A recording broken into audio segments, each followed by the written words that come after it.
Good evening and welcome to Pressing Issues. Today is Sunday, May 23rd, 2021. I am your host, Jason Diffendahl. Here for another episode of Pressing Issues. Tonight is a special episode. We're going to be talking all about the Disney Cruise Line. For those of you who haven't paid any attention to cruise news, Disney announced their new ship, the Disney Wish, and bookings opened on Monday for the inaugural cruise. And if you're not a Platinum Castaway Club member, you're probably not going to get on it. But anyway, before we get too far into that, let me introduce my illustrious panel for tonight, as soon as I find where they are.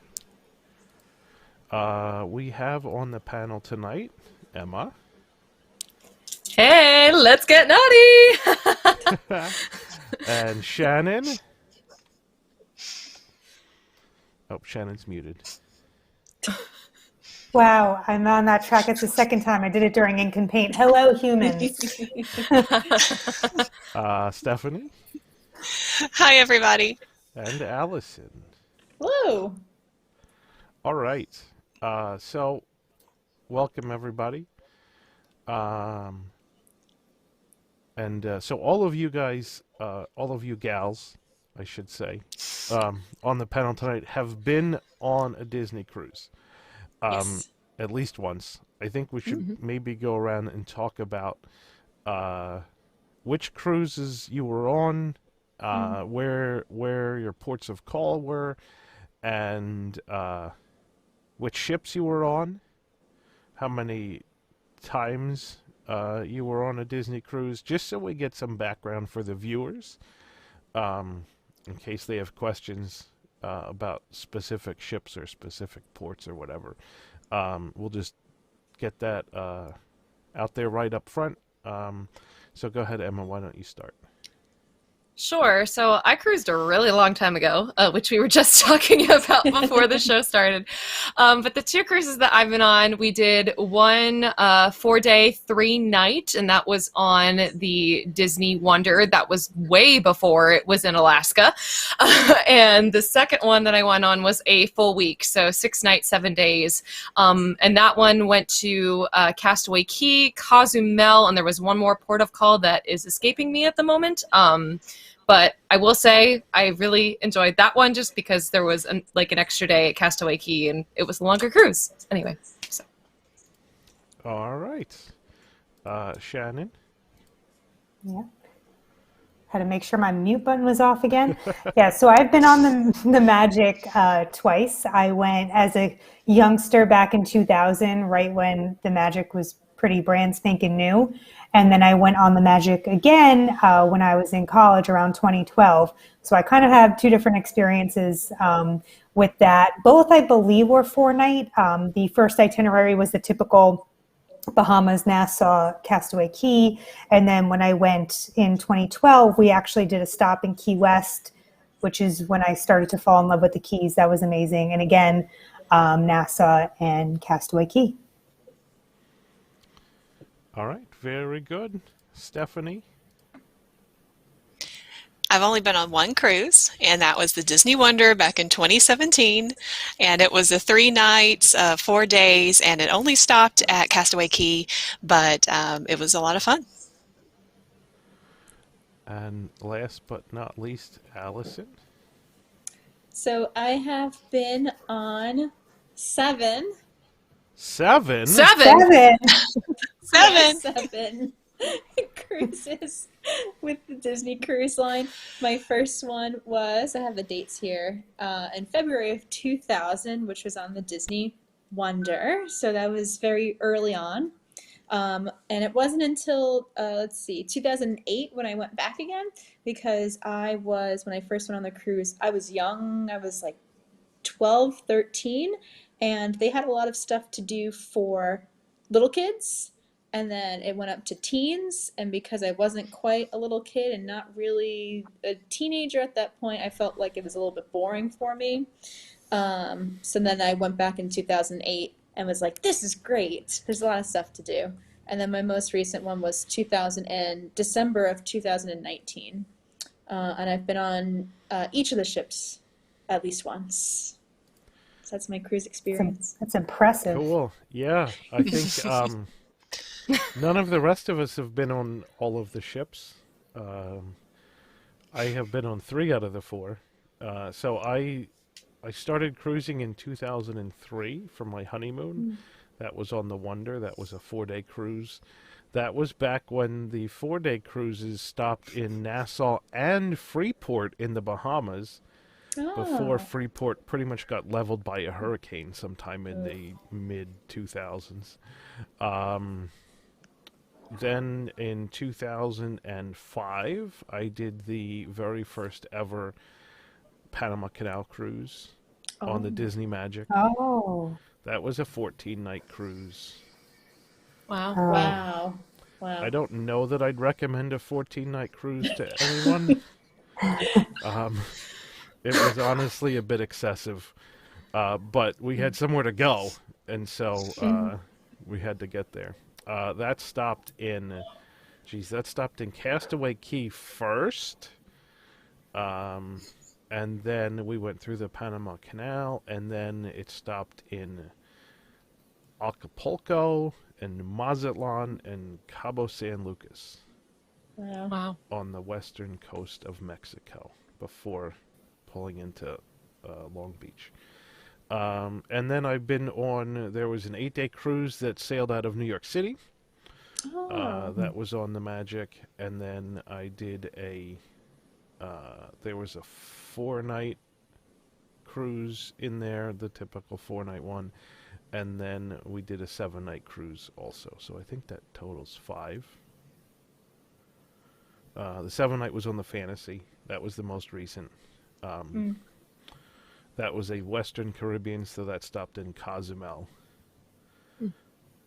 which I wouldn't recommend people going to Cozumel either, but it's a different Nope. story. We'll get to that. We'll get to that when we talk about the ports of call. But yeah, so I think between all of us, we've all been to a lot of different ports, and we've all been on all the ships. So if there's questions from the chat, we should be able to answer at least some of them. And if we don't know the answer, we'll probably just make something up. what's interesting is that that a lot like most of the cruises they go to obviously more tropical places, but I actually went on 2 Disney cruises that went to Canada, and I made the horrible mistake of taking a November cruise to Canada, and Oh boy. Oh so no. cold. It went to Halifax and Saint John, I think, which were wonderful, wonderful places. But like I had a winter coat. It was cold, and that was a five night cruise. Um, So some very different, yeah, varied experiences. we should talk about timing of cruises too, because November cruises Yeah. to Canada aren't a good idea, I don't think. I took it was actually not a Disney cruise, it was a Norwegian cruise out of New York City. And it went to the Caribbean, but it left on Thanksgiving. And so we spent 2 days down and 2 days up in weather that was not really conducive to cruising. It was raining a lot, and most all of the outdoor activities on the ships were closed. So that was not great either. Um, For some of the like the cruises that I've gone in December, like even if you're sailing to Castaway Key and it's in, late December, like a Christmas cruise, it can still get cold, but I saw people, like, weather be darned, in those pools. Like, there were people in their swimsuits and they had a towel and they were shivering, but they were still on the top deck and they were gonna get in some swim time on their cruise. Whether, like I said, didn't matter what the temperature was. So it was pretty funny. I mean, that I totally get that. On the Norwegian cruise, It was cold, and we there was basically no one in any of the pools, but the hot tubs were open. Yeah. So I went in the hot tub, and which was nice until you get out. But it was pretty empty. It was pretty empty. Were the seas rough? Because I hear that leaving, because Uh, I live in New Jersey, and I've avoided taking a cruise out of New York. so the Disney cruise out of New York was in June, and that was pretty good. The seas were not rough. The November Thanksgiving cruise out of New York, the seas were very rough. I mean, we were sailing through a storm, so it was pouring down rain, and the ship was sort of. I thought they forgot to put the stabilizers on. That's how bad it was. Oh no! I'm like, I need to talk to the No. captain because I think they forgot to put the stabilizers on. Really, like I've never been on a ship that has swayed that much. That happened where they there was like a hurricane. I think it was in September, and they had to reroute us. So the itinerary actually changed from the Western Caribbean to the Eastern Caribbean. And they'll do that sometimes. If there's some kind of storm approaching, they will start to reroute. But even so, they kind of gave you the option like, hey, you can refund your money, blah, blah, blah. Do you want to go on a different cruise? Do you want to keep on this one? And we're like, we're already down here. Let's just go on it and hope for the best. There's maybe like one night where the boat was like, you saw people walking down the hallway and they were like going like this, and like the hangers in your closet were fully going from one side to the next. Yep. Like there was a night when it can get rough. So if you're planning on a cruise, kind of watch out for hurricane season, and you have to kind of weigh those options. Yeah. Yeah, actually, I kind of have a funny story about that. That happened to us too on one of the cruises because, as kids in school, the only time we could go was in the summer. And I think one of the ones we went on was in August. And my brother, God bless his soul, he, was very tired from our day of travel and stuff. And the ship was rocking like that. And we were at dinner and it rocked him to sleep. And his face fell first in his table, in his plate of food on the table. Oh my Yeah. God. Wow. That's funny. Anyway. Wow. Yeah. There was a lot of rocking during the storm on the Norwegian cruise. There was points in time where waves made their way up onto the fourth deck. Oh my gosh! And so the fourth deck outdoor promenade was closed, like the doors were locked, Okay. because waves were splashing up onto the deck. That's extreme. So that was pretty crazy. That being said, I've taken all of my cruises but one during hurricane season because it's a lot cheaper. It is.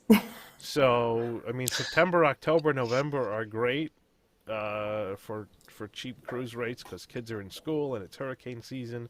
And I've always hoped that our itinerary would get changed because I didn't want to go to Nassau on every single trip. But it never was that bad. So the Disney cruise that we took from New York, it stopped in Port Canaveral for a day. The day we were in Port Canaveral and got free transportation to Disney World, the weather was horrendous that day. I mean, that was in the summer. That was pretty much par for the course. Summer storm weather in Orlando, and it sucked, but we went because why not? So it was what you'd expect, really, from the parks in the summer. But I actually have a timing story I wanted to share about. This is my trip in 2000. The stars aligned somehow in the morning that we pulled into Port Canaveral when our trip was over. There happened to be a shuttle launch that morning. So it was Shuttle Atlantis. and we had a veranda, and it just so happened that our veranda was facing the inside, and it was a once in a lifetime experience. It was my parents and my sister, and then my grandparents were in the room right next to us, and they made an announcement that it was going to happen. It wasn't going to be scrubbed, and we got to watch the shuttle take off from such a close proximity, and you could hear the comms. And that was it was Disney magic. Not really, but we like so to cool. think so. That's pretty exciting. Yeah, you could see the launch pad pretty well from the upper decks of the ship as you pull out. I've seen the shuttle on the launch pad, but not taking off. But that's pretty cool. Yeah. And that's really hard to time that. Yeah, it was at 6:10 in the morning. We had just pulled in, and they said everyone like basically wake up. I could imagine that the upper decks were probably pretty packed if people woke up in time. But what an amazing experience! That's very cool. I have a timing story where it was the most recent one that I was on, which was December of 2019, and I don't remember how or why this was timed as it was. I think I was on the Disney Dream, and our boat was going one way at the same time that another Disney cruise ship was very close to us. And I think we were kind of sailing like in opposite directions. So what they did was our captain communicated with the captain of the other ship, and they're like, hey, like if you look out, like you can see the ship. And the other ship said, hey, why don't we set off some fireworks? So from our ship, they put on like a fireworks show for our ship. So you could look out on the decks, and it was cold. It was, mid-December, but I was going to see those fireworks. And you could see the fireworks from the other Disney cruise ship, and they said that they've never encountered that before for some reason. I don't know if like that specific captain or the ship itself have never gone so close to each other in the middle of the water, but that was a really fun, unique experience. Amazing. Oh, nice. That's pretty cool. I guess I have a close encounter story on the Panama Canal cruise. So the Disney Magic and the Disney Wonder are known as what are called Panamax vessels, which means they pretty much barely fit in the locks of the Panama Canal. They couldn't, if they were any bigger, they wouldn't fit. And so there was one point, and I don't remember when it was because I kind of, we were in the Panama Canal for like the whole day.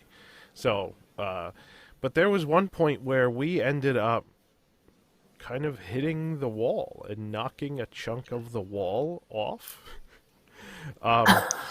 And so at the end of the day, as we're leaving the Panama Canal, I guess like the head of the canal or something came on board and with a plaque that said like memorial for the first Disney cruise ship to transit the Panama Canal, and there was this chunk of rock wall that we knocked off on the plaque, and it was pretty cool. Oh no!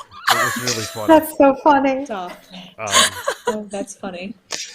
But really, the cruise, it's unbelievable how close the ship gets to the walls of the locks. You could be standing, I was standing on the fourth deck, I think, and took a picture looking straight down, and like I stuck my foot out through the rails, and my foot could almost touch the wall. Wow. That's how close you are to the walls of the locks. It's pretty amazing. So the fact that we only knocked one little chunk of rock off was pretty amazing, actually. But yeah, that trip was quite for all kinds of reasons. That was a pretty amazing cruise through the canal. I'd never been. I would highly recommend anyone to go on a Panama Canal cruise, simply because it's an experience. I mean, and it's like, nobody cares about going to Nassau for the 17th time on their cruise, Yeah. because like every cruise ship that leaves out of Florida stops at Nassau. But going through the Panama Canal is pretty much a very unique experience, and there are cruises that will go from the Atlantic halfway through the canal and then turn around and go back, because just so that the people on board can experience the canal. So it's pretty neat. And the one for this is another weird thing that happened during that cruise. So we get when you start on the Atlantic side, you go through 3 locks, and then you go into this big lake called Gatun Lake that is like half of the width of Panama at that point. And so you're sailing through the lake for a large part of the time. But somehow we got into the lake, and then they made us like wait, I guess, for traffic or something. And I think we were waiting in like the wrong spot, so we had to sort of turn and park somewhere. And the ship made a really tight turn, so much that like stuff was sliding off of the dinner tables. No. It was really, really like listing to the side, and it was pretty weird. The fact that it was on purpose made me feel a little better, because otherwise I would have been like, oh my lord. But I don't know. I still don't know why we did that, but we just were like there, and we had to go somewhere, and so they just pretty much like cranked the steering wheel way off to the side, and we made a really sharp turn. That's crazy. I'm glad you brought up Nassau, because this is something, when I was thinking about this show earlier, this is something I wanted to bring up, because twice I've gotten off the ship at Nassau, and twice it was a mistake. Personal opinion.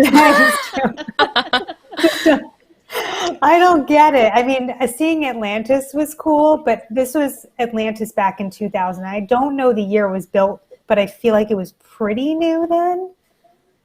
The resort, I'm not sure, but whatever, it was cool to see. And then the second time we went to Blue Lagoon, it was one of their itineraries, and it was awful. It was not magical. And my recommendation to anyone thinking about going on a cruise, if NASA is a stop, take advantage of all the stuff on the ship. That's your opportunity. I Shannon, you're not alone. Yeah.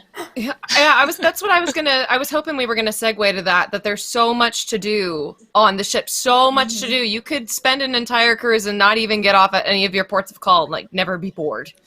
Yeah. Like, especially You're not alone, the Shannon. entertainment. I Go have ahead, a friend Stephanie.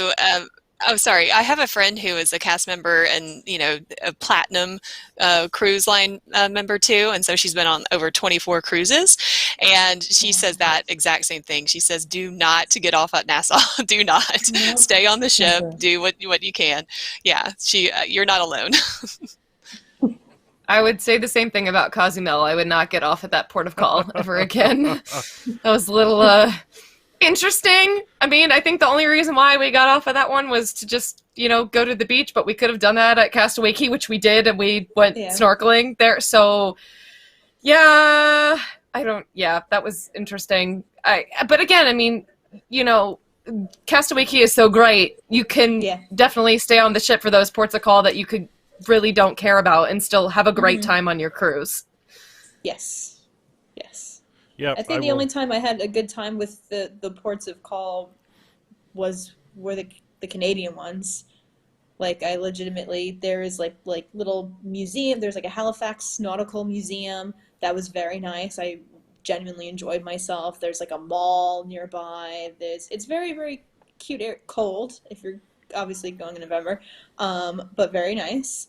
And Castaway Cay. Those are the only ports of call that I've actually was like, yes, let's get off the ship. Let's go do this. The other ones, I could leave them. I have Yeah. not done an Alaskan cruise with Disney, but I've done an Alaskan cruise with a different cruise line. And I will tell you, their ports of call are very similar to Disney's. They all stop in Juneau and Ketchikan and, the same places. And I would highly recommend the helicopter onto a glacier and dog sledding. That was awesome. So, Man. yeah, if you Yeah. ever get to do the Alaska one, definitely do that. Dog sledding is so much fun. I didn't do that on a cruise, And but on I a did do that glacier. on a. I mean, how Yeah. often do you do that? Right, exactly. But I mean, just if you get an opportunity to do it anywhere, it's so much fun. Like if you go to Canada at all, I did that when I went to Quebec with our county organizes a trip every few years, so I went on that one, and oh man, so much fun. But even better if you can do that on a Disney cruise in Alaska, because that sounds fantastic. Yeah. I will say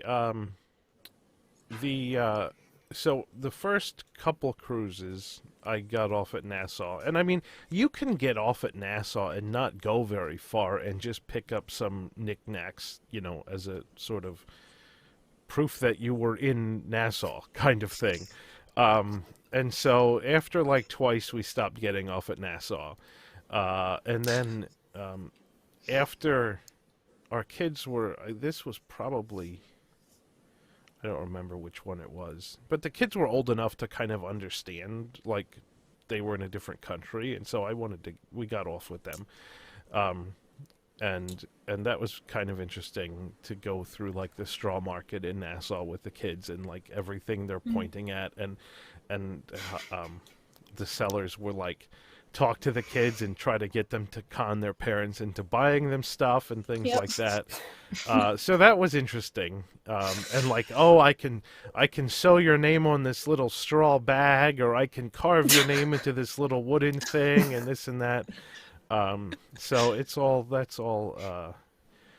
almost like, I don't know. It's almost like a rite of passage for cruising. Like, you've got to do it at least once.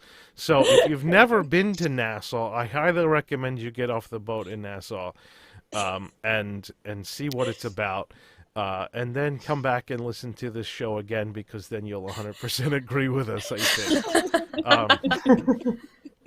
So I would made say, my husband get off at Nassau. I was like, "Are you sure?" I'm like, "Should you? Yeah, you should get off." I'm like, but I'm like, "It's really bad." And he's like, let's go." And he's like, "It's bad. It's bad." For some reason, I don't know why, but every time I stop off at an island, it doesn't matter what it is, but I just get a whole bunch of people, braid your hair, braid your hair, braid your hair. No, I don't want my hair to be braided. That's okay. Thank you. I get harassed for people to braid my hair. I don't know why. That happens. The best thing to do, and what I did for my kids on the cruise, was, because they have hair braiders on the cruise ships too, right? Mm-hmm. So if you get your hair braided the first day on the cruise, then they won't ask you.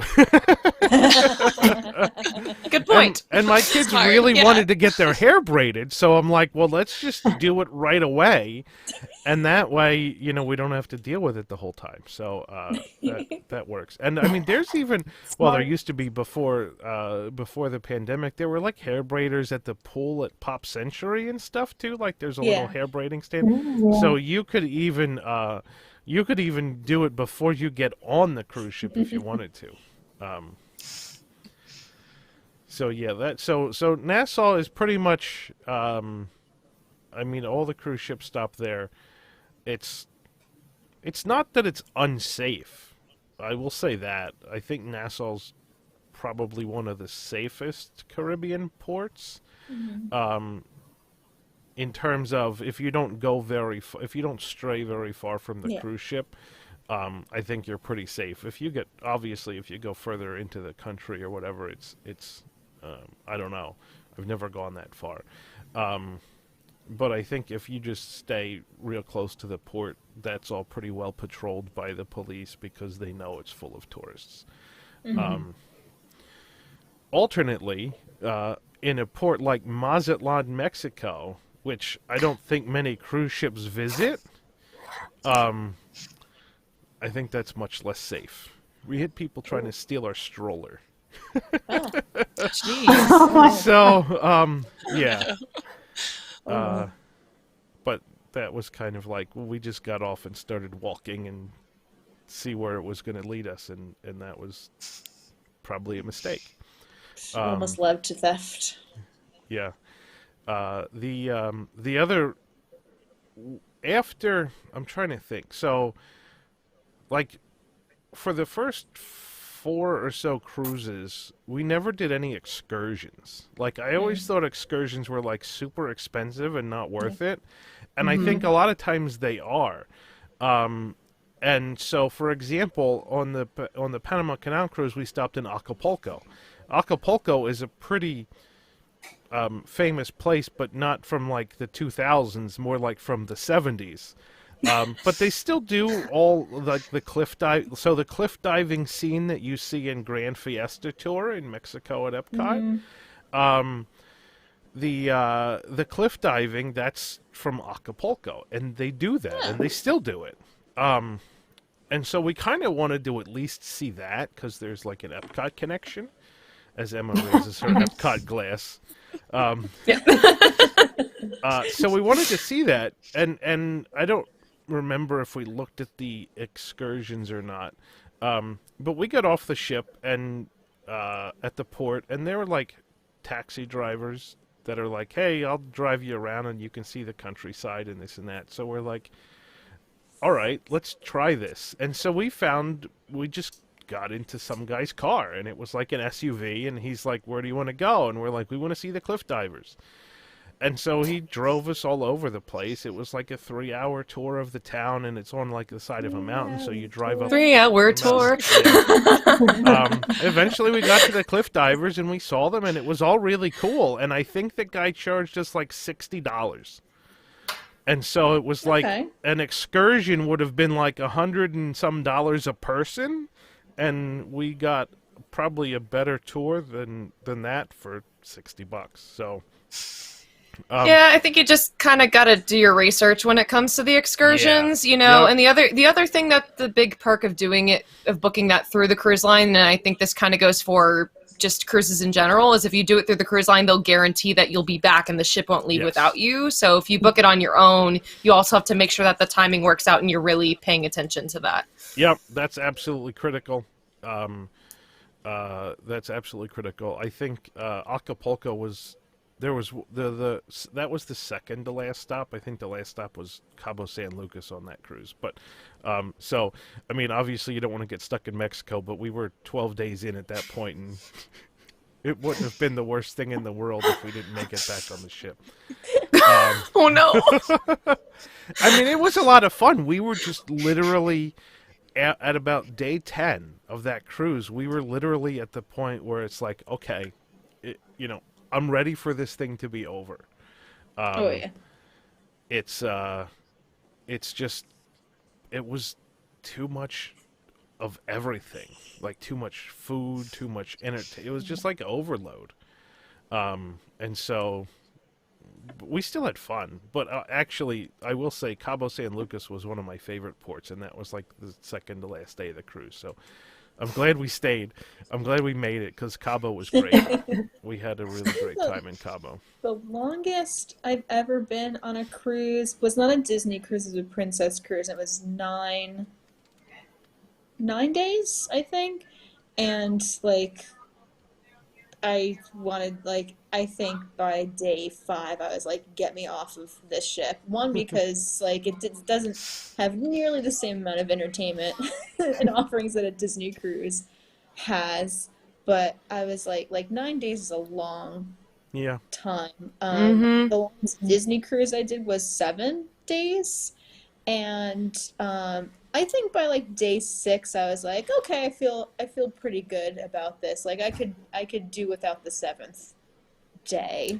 But I felt like the 5-night ones, which you don't really come across too often, which were the ones that I went to Canada. I felt like 5 days was a nice length of time, for me at least. Yeah, I think 4 is too short. I've been on 2 4-day cruises. I think 4 is too short, mostly because it's a 4-night cruise. Yeah. And that means you really only have 3 days. Yeah. And if one of them is at Castaway Cay and one of them is at Nassau, and then there's only one day on the ship, it's not it's there's just not enough time to do everything on the ship, really. And even if you stay on the ship in Nassau, so the one thing about staying on the ship in Nassau is that because most of the people are off the ship, you can do things like go in the pool and stuff, and there's virtually no one there. But on the other hand, the activities that are normally going on a cruise ship on a day at sea do not happen when you're in port. And so when you have only one sea day, and there's so many things going on that you want to do, and you can't possibly fit them all in, that's when it gets tough. So that's why I think a 4-day cruise is too short, because you only get one sea day. Yeah, I would say the only time you'd want to do something longer than a week is if you were going to a destination where you want to go to all the ports of call. Like, for instance, if Disney did a cruise around Hawaii, oh my God, I would want to be on that 14-day one, because I would want to go to all the islands and just really take my time and enjoy that. I think there are a couple cruise lines that do that. I think the one I went on was Norwegian Cruise Line. And that was about a week. And I felt like that was too short, like trying to do everything like on the ship and on the islands. But I agree, more than a week. And I mean, I love my family, but literally being in the same boat and in the same stateroom for a week can be a lot. It's small. So consider that too. Our cruise was short, like we said, and we only stopped at Castaway Cay, which we did do the stingray encounter, which was fabulous, and the kids loved it. And so I recommend that. But we only got one port, and then we had not enough time, like you're saying, to do everything on board with all the kids that they wanted to see, all the characters they wanted to see, all the shows. And if we wanted to go eat at Palo, we're missing a dinner, so we don't have that rotational dining like you have it multiple times. So you can miss one night at Triton's or something like that to go to Palo. And it's worse when you go on the Dream of the Fantasy, because then you want to go to Palo and Remy. Yes. So that's and then you also want to go to Palo for brunch. We didn't even start talking about the food yet, and I feel like we haven't even touched that. No.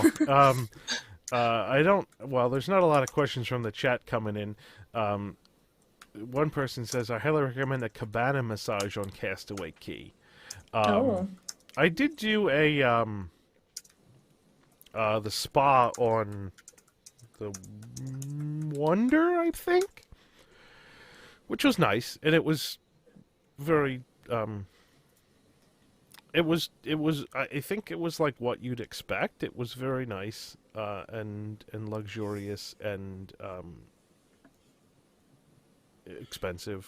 But I mean, it can be a nice way to treat yourself, though, because I remember that was like a fun moment that my mom and I did together on the week-long one on the Magic. It was really sweet. We got to spend a little spa time together, and it was my first time going to a spa, period. So that can be a special memory as well, if you want to spend a little extra cash on that or an excursion. No, I mean, I think like certainly for people that aren't like foodies, the food on the cruise ship is insane enough. You don't, if you're not into food, you don't have to go to Palo or Remy, and so the money that you'd spend going to one of those places, you could certainly spend going to the spa instead.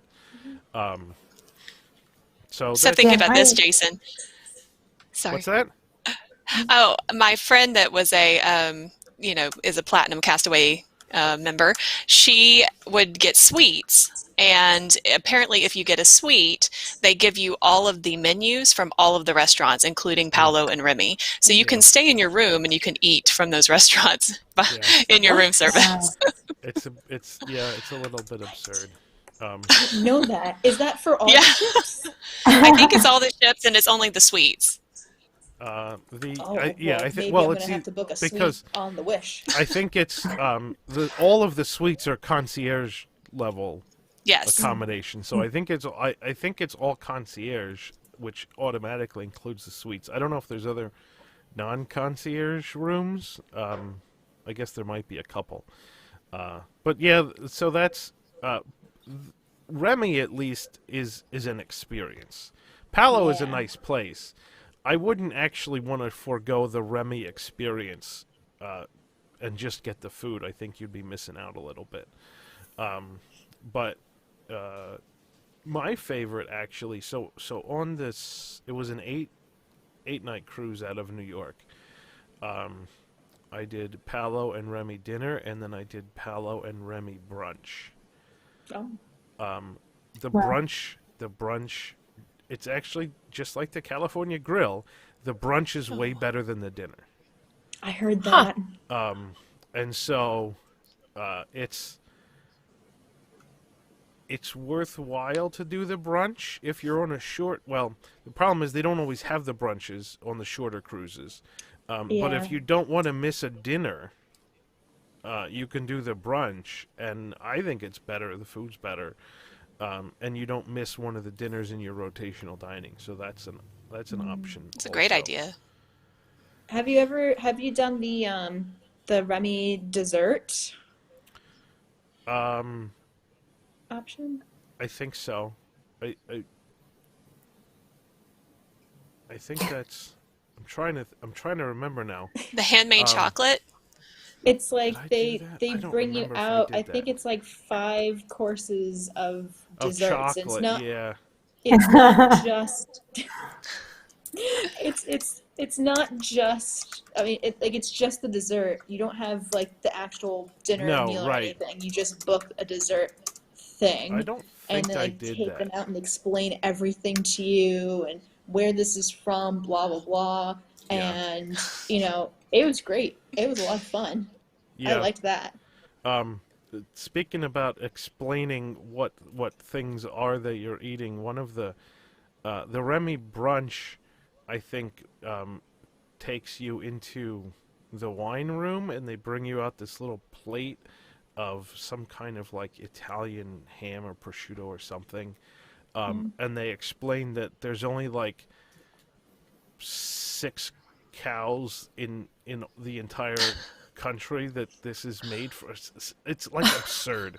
It really is absurd, and I'm like, I mean, it tastes good, but it's not like it's kind of like Wagyu beef. It's like, yeah, it's good, but I don't know if it's worth like 17 times the price of a regular steak, right? Right.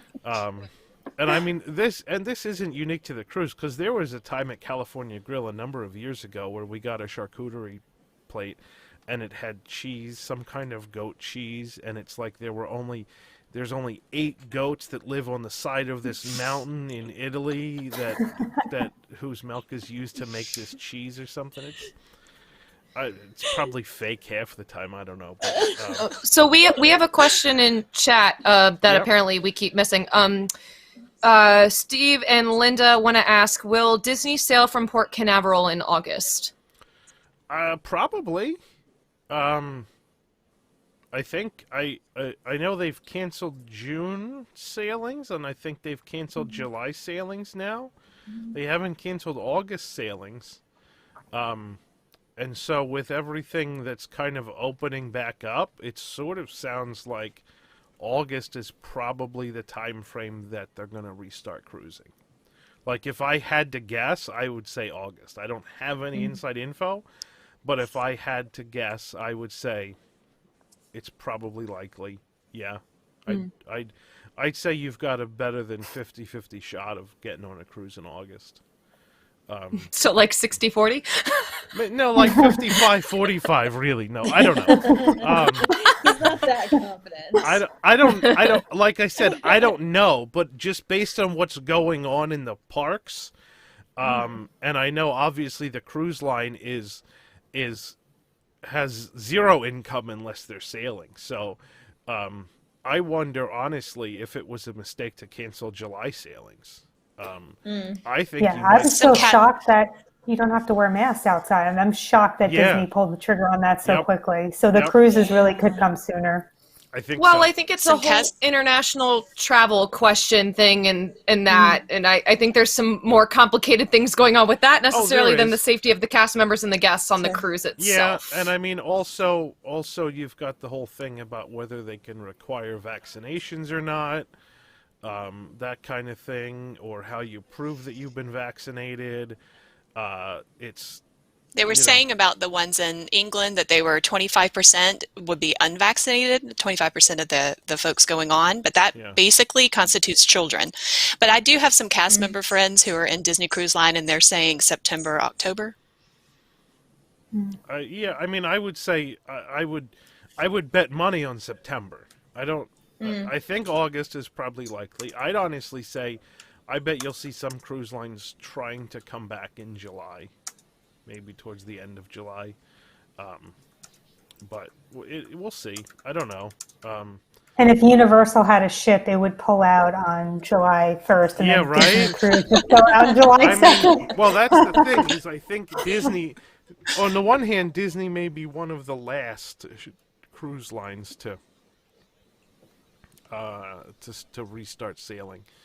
But then again, I don't know. I mean, their mask rules were literally hours after Universal, and that, as you said, Allison, that really sort of surprised me that they came out following Universal's lead that quickly. When they didn't open for a month after Universal opened last year, so for them to just jump to that right away was a bit of a surprise to me too. I think it was because of the CDC guidelines. If the CDC didn't say it and it was just DeSantis in Florida saying let's open everything up, then Disney would have stuck with the mask. But because the CDC came out and said outside, don't need to wear it, they felt free to do that. Yeah. And they want to get back to pretty much normal before the first, the October 1st celebration. I mean, I think they want to get back to normal before the summer because they don't really want parks crowded and everybody wearing a mask and it be 110 degrees. And Right. I mean, last year when it was hot and you had to wear a mask, at least people weren't on top of you. It was pretty much empty parks, but this summer's clearly going to be different. And, I could see how crowded parks and long lines and masks and Florida heat is not the best combination. But yeah, I went to Walmart today and didn't have to wear a mask. I mean, I don't go to Walmart very often, but it was weird going into a store and that was the first time I've gone into a store and not had to wear a mask, and it was kind of weird. Did you ever have to really wear a mask in Walmart? I don't know. 'Cause, I mean, like I said, I just stopped in to get something quick on my way home today. I don't usually go to Walmart, honestly. It's probably been several months or more since I've been in a Walmart. But there was a sign on the door. Before there used to be a sign that said you have to wear a mask. This time there was a sign that says fully vaccinated people don't have to wear a mask. I mean, I'm fully vaccinated, so at that point, I don't really care, what other people... That's the thing, is if you're fully vaccinated, I don't want to derail this at all. I'm going to... No.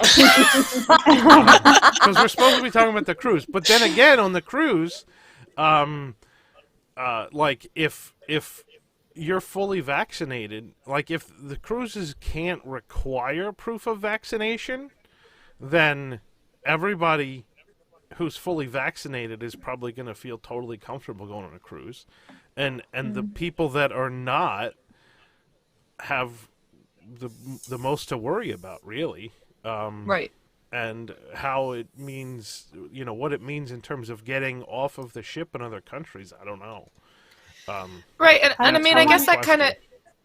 I guess that kind of goes to say, like, just in general, like, when you're deciding to go back to travel is, you whoever is listening to this, each one of you has a different comfortability level and has a different, situation, whether if you have kids, if they're old enough that they can be vaccinated or not, all those sorts of things. So, each of you needs to make a decision for yourselves, regardless of what we're saying, whether you feel it's safe to travel again on a cruise or not. So.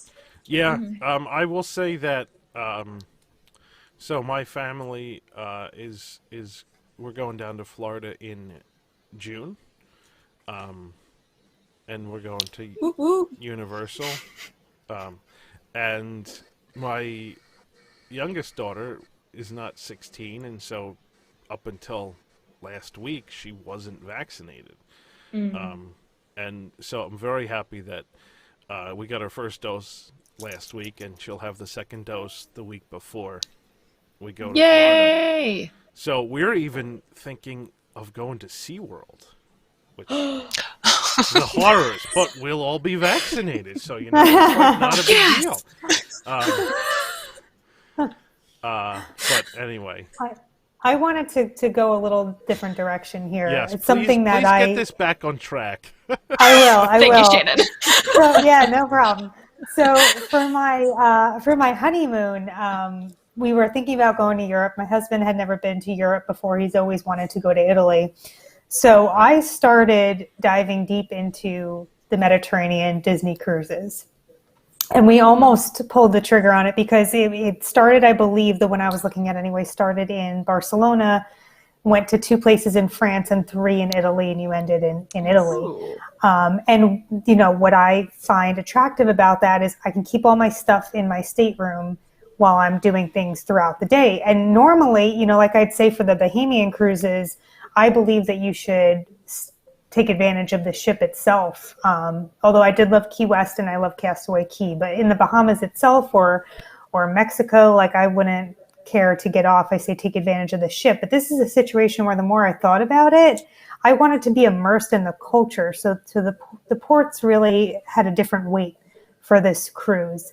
And ultimately, I actually decided going with Adventures by Disney instead, so that we were immersed. But I'm just curious how other people feel about European cruises in general, because you have that, you don't have to pack up and go every few days to a new city, but it's also, are you really getting immersed in this culture? I kind of agree with that. Sorry, go ahead, Stephanie. I've talked a lot. You talk. Thank you. It's okay, Emma. That's all right. Go ahead. No, I like, as someone who, did try to cram as much of Europe as possible into 1 week, it is really hard to do. When I was studying abroad, since I was, I majored in musical theater in college, and so I went to a classical acting program for 1 semester. And because it was very intense, we only had 1 week of spring break where we could travel, where I think everyone else had like 3 or 4 days of classes and then a long weekend where they could go everywhere, where that wasn't the case for us, which was fine. It was a great time. But anyway, that spring break, my friend Kenny and I, we, of course, did the whole, like, go to a hostel, get on a plane the next day, so go somewhere else. Like, I went to Dublin, Amsterdam, Vienna, Cardiff to go see all the Doctor Who stuff that was over there. But basically as many things as I could fit into a week, I did. But I wouldn't recommend that. I mean, 1, because it was exhausting.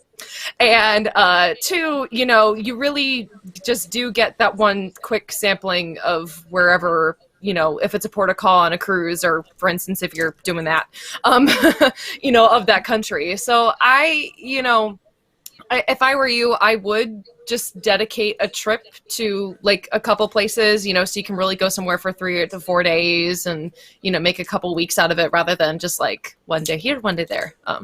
So that's just me, but anyway. And we went to Italy, and we did kind of what you did, Emma, but we took 12 days, and we started in Rome, and we took the train, and that was pretty nice because you had all your stuff with you, but it was pretty easy to get to and from these locations. We went all the way down to Capri, spent a few days there, went back all the way up to Venice, and flew out of France eventually. But I think, if you can spend a couple of days in each city, that's when you really get to be immersed in those cultures. Florence, I wish I had 3 days there to be able to go in the countrysides, and all the wineries and everything was beautiful. But, a cruise would be a nice taste because you have to get back on board. You're not, staying 3 or 4 days in each port. So I think it would be a nice taste, and then you could come back and do a longer trip. True. Yeah, I'll just add to that, like, flying to Europe is kind of a big deal, right? It's not like just a short flight down to Orlando from Pennsylvania, New Jersey. flying to Europe is like kind of a much bigger deal and it's more expensive. So if I was going to do that, I would definitely want to spend more time doing things in Europe and not on a cruise ship. I think like Hawaii, where you could hop island to island and see all the islands in Hawaii, that, like you were saying, Emma, earlier, that would be a great way to see Hawaii because the culture's kind of the same, or at least very, very similar from island to island. Plus, they're small, right?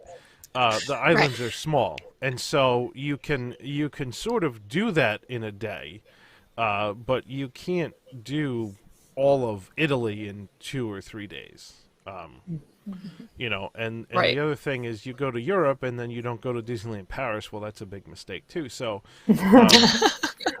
True. there's not a cruise port that lets you go to Disneyland Paris for a day. So you'd have to at least extend your European trip to go to Disneyland Paris. But it's to each his own. I mean, there's plenty of. I think the European cruises are targeted towards Europeans. So. Well, I was actually thinking the opposite. I felt like it gives you that little bit of American comfort while in a different. That's sure. true. That's true. If that's if that's what you want, some people want to be immersed, and some people don't.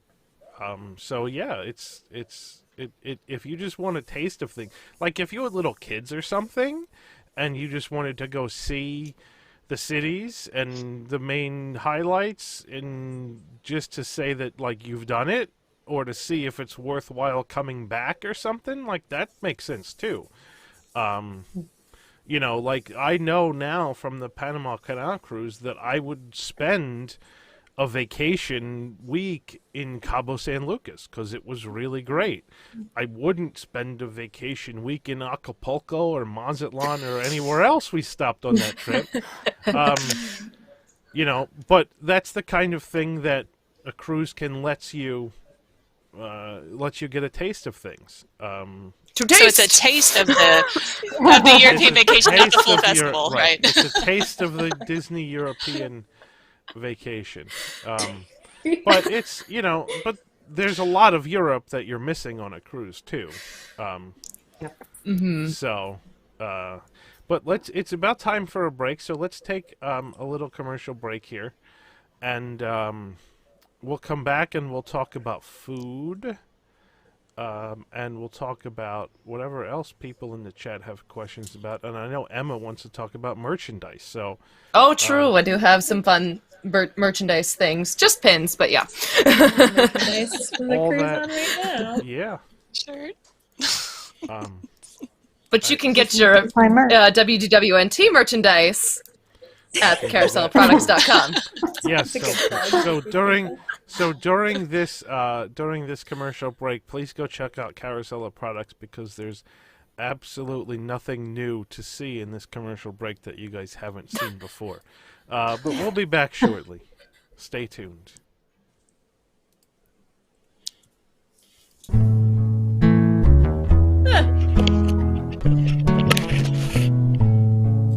When I find myself at Flower and Garden, looking for some food to eat, gotta get a spork with Spike the Bee.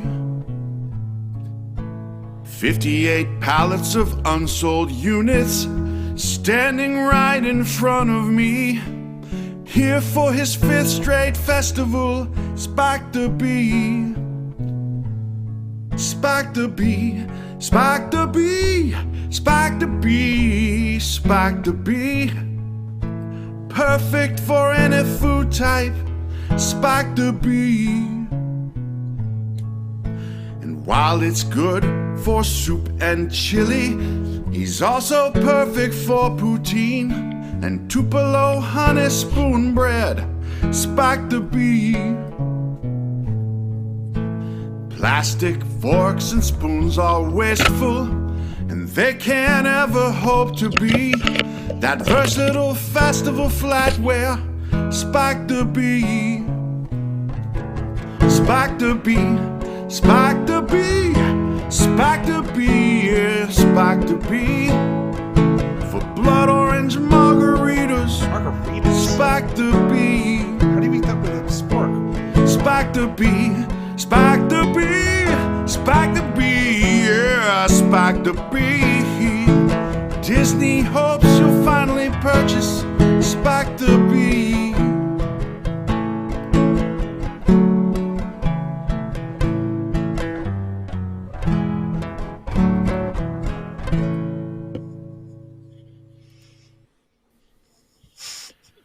Welcome back. I hope that gave you some time to go shop at Carousel of Products.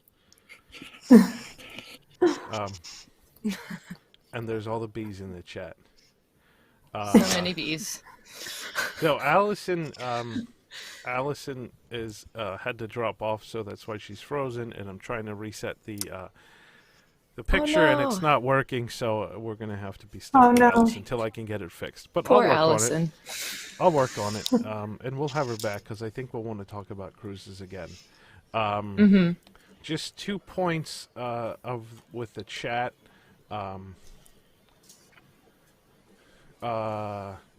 Somebody in the chat mentioned that they miss Bradley's. Bradley's was a department store that was based in Massachusetts in the 90s.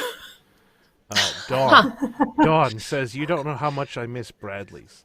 I worked at Bradley's when I was in high school. So that I just had to say that. But let's talk about merch, because I know Emma wants to talk about merch, and if we start talking about food, we're never going to stop.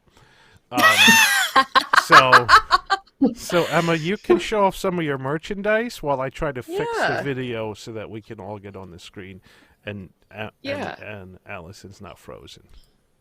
Sure. Well, the first one, I wish this one still lit up, but it's pretty old. Again, from 2006. But anyway, I have some cool pins. It's supposed to light up. It's just a Disney Cruise Line pin. Here, let's see if I can focus it a little better. Not too good at this. But anyway, it has Mickey on the front. You can see there's little lights in there, but obviously doesn't work anymore. So that's kind of sad. But anyway, I have some other ones. I have quite a few Castaway Club ones as well, but this one is specific to Castaway Key. You can see that Donald right there with the plane. It's kind of fun. So that's the other thing, is there's like lots of and I mean, I guess this wasn't the case with COVID, because they obviously, like, I got these ears on Shop Disney when they they couldn't sell any of the cruise merch because couldn't travel.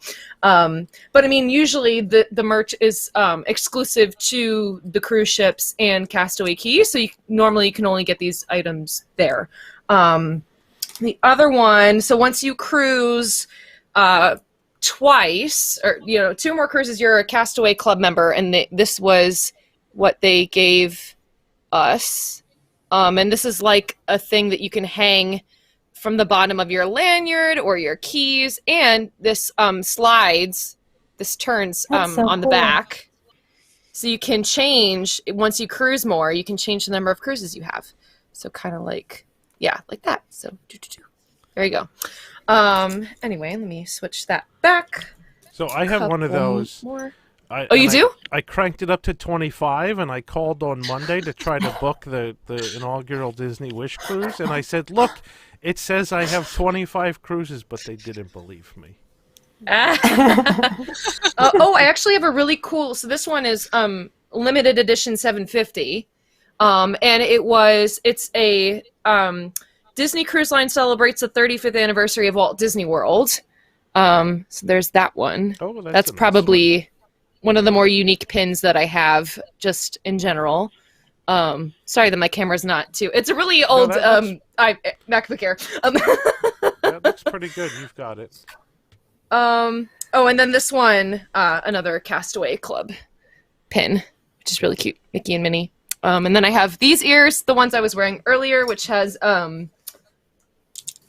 this has the details of the different anchors based on the different characters. If you can see right there. Mm-hmm. And it says Disney Cruise Line on this side. There you go. like that.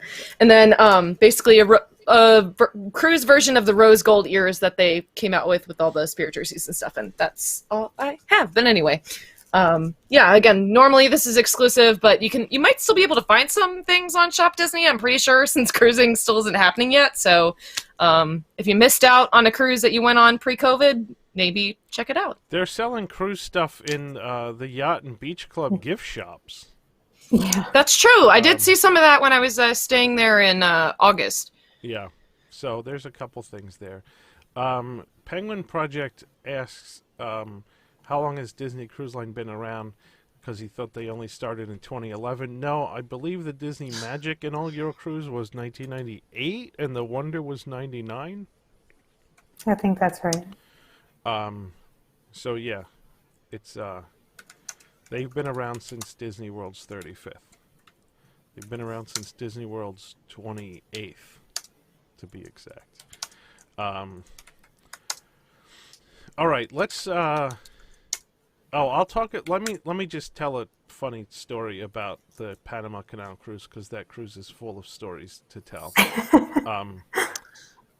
Everybody wanted the merchandise from that cruise, right? So there's like 3,500 people on the ship, and everybody wanted the merchandise. So they had come out with all kinds of exclusive merchandise for that cruise. There were pins. There was a pin from each port of call. There was a monster-sized jumbo pin that was probably 6 inches tall that came in a really nice box that was like limited edition of 500. And so this was back when Disney Cruise Line didn't really know about merchandise, and wasn't ready for what was about to happen. And so the first thing they did was they decided, let's put the pin for each port of call on sale on the day that we're at that port of call, right? Because that would be kind of cool. So they did that the first day, and that was fine, and people didn't really realize that's what was happening. So, you know, the store opened at whatever 7 a.m. and I got there at like 6, and I was like 10th person in line and got the pin, and that was fine. And then the second day, the line started at about 4 a.m. and it wrapped all the way around the entire third deck, I believe. Jeez. That's crazy. Because everybody realized, oh, hey, I need to go get the pin, and I want to get one from each port because then it would be the complete set. So, and so then by the third day, there were so many people complaining that they had to get up at 4 a.m. to get a pin that they couldn't enjoy the cruise.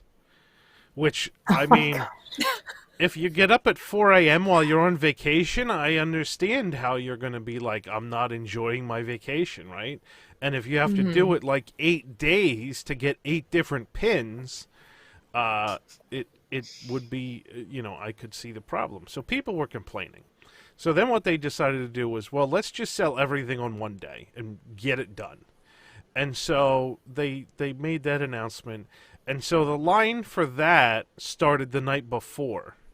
Oh, Jesus. And so I slept in the foyer on deck 3 of the Disney Magic.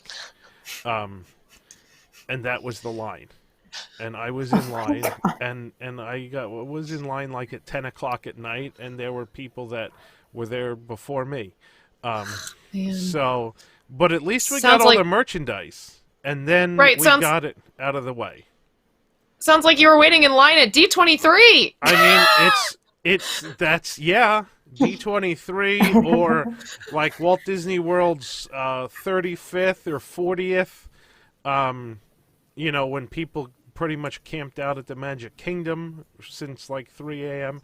But yeah, so I went on a Disney cruise and I slept in the hallway.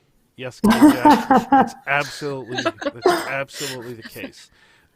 What was nice was that by the time we got to the Panama Canal, we were we were entering the Panama Canal at like 5 in the morning.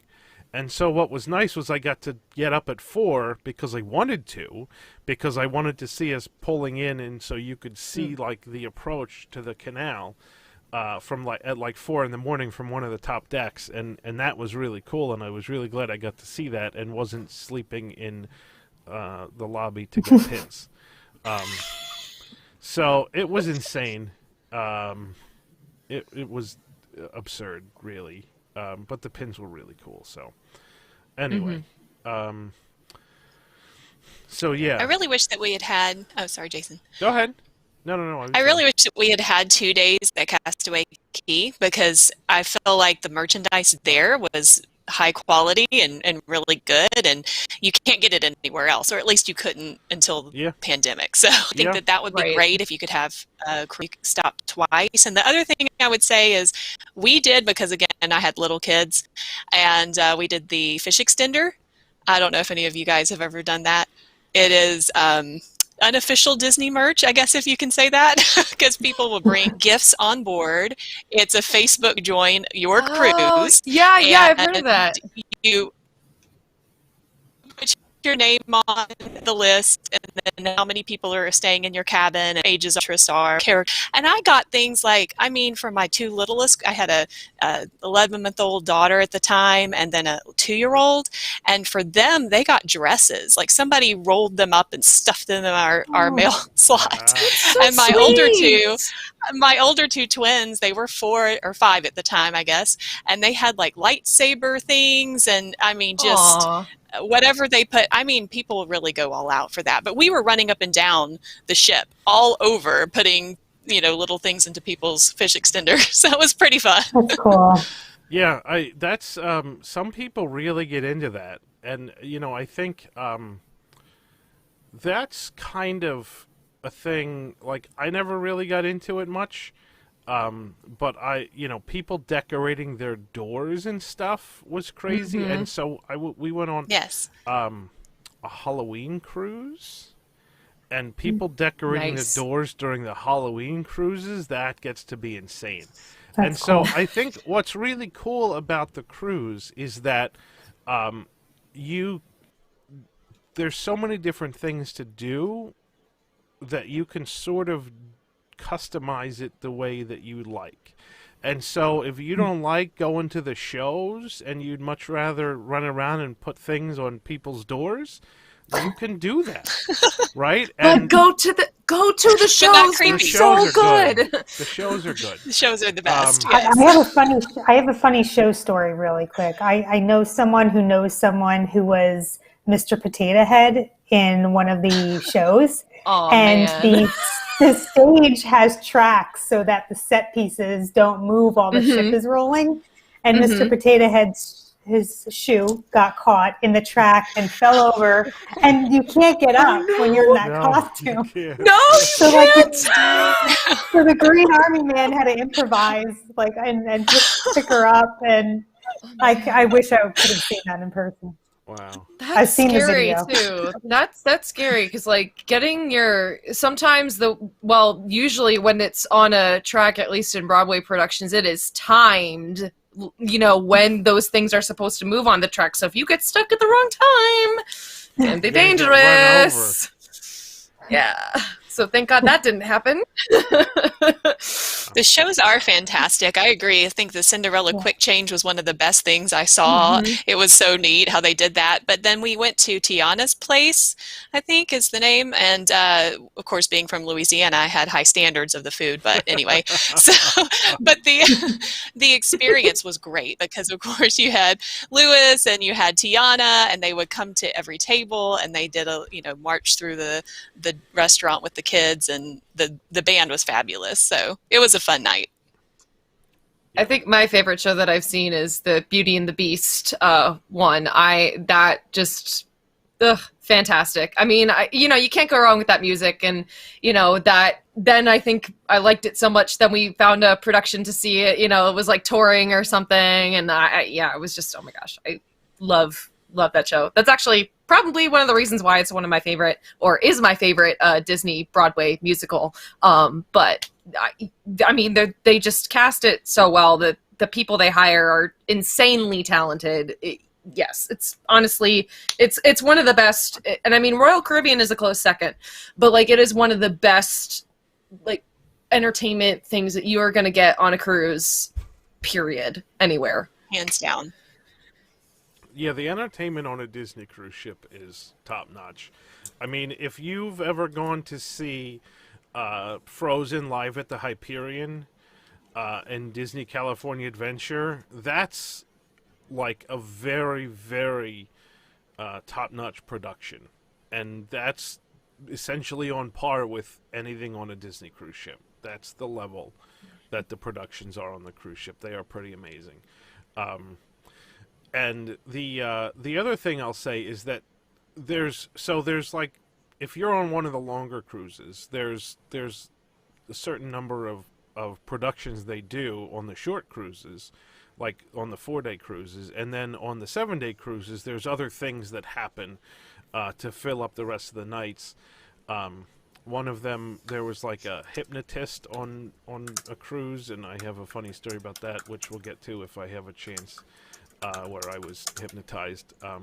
But the other, Oh my god! the other thing that I will say on the Halloween cruise is they did a like 10 o'clock p.m. showing of Nightmare Before Christmas in 4D, which basically means stuff falls from the ceiling. But it was cool because it was in 3. So like when Nightmare Before Christmas came out in 1993, there weren't 3D theaters. So to see it in 3D was pretty cool to begin with. And then stuff fell out of the ceiling like confetti.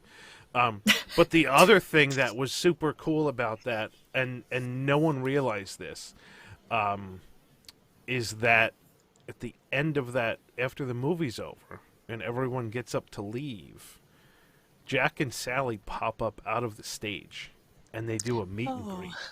Oh wow, that's cool. And if you don't know that that's happening and you leave before they come up, well, then you miss it.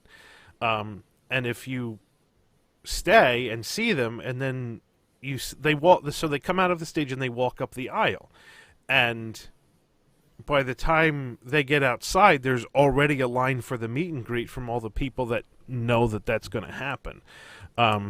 So if you stay too late in the theater because you're picking up the confetti from the confetti cannons because you want to save stupid souvenirs from your trip, then you're going to end up missing the meet and greet because the line gets to be insanely long almost immediately. So it's And they do cut the lines off. They do. What do you think, Jason? Like maybe 15 minutes after the time or something? I mean, I think for Jack and Sally, they were probably out there for at least half an hour.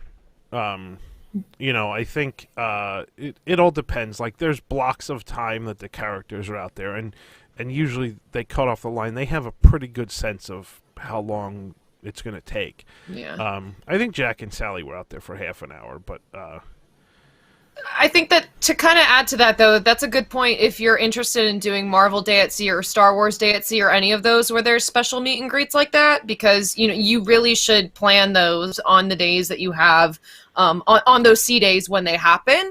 Especially if you have a kid who's like a huge fan, because you got to plan to get in those lines right when they start. Otherwise, you could miss it and not get a chance. Yeah, it's that's there's a lot of things, and so this kind of goes back to what I said about, you can sort of customize the vacation how you want to. So, like, my kids were never really into character meet and greets, and so it was great because we didn't have to spend a lot of time in line with the characters. We did spend time in line getting pictures, but not with the characters. We got, like, the cruise backdrops and the other pictures and stuff. But, like, that's the thing, is if you're into characters, there's tons of characters, but you got to just plan and dedicate some time to it. But if you're not into that, there's a lot of other things you can do. It's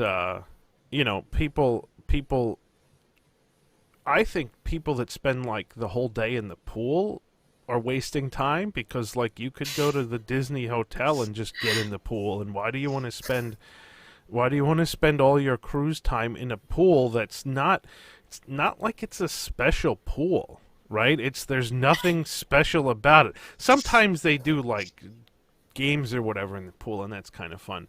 But really, to me, that's like a waste of time. And so it's, it's all up to you, but there's so many things to do that anybody can sort of, like two different people can go on the same cruise and have two totally different experiences and pretty much like not run into each other ever.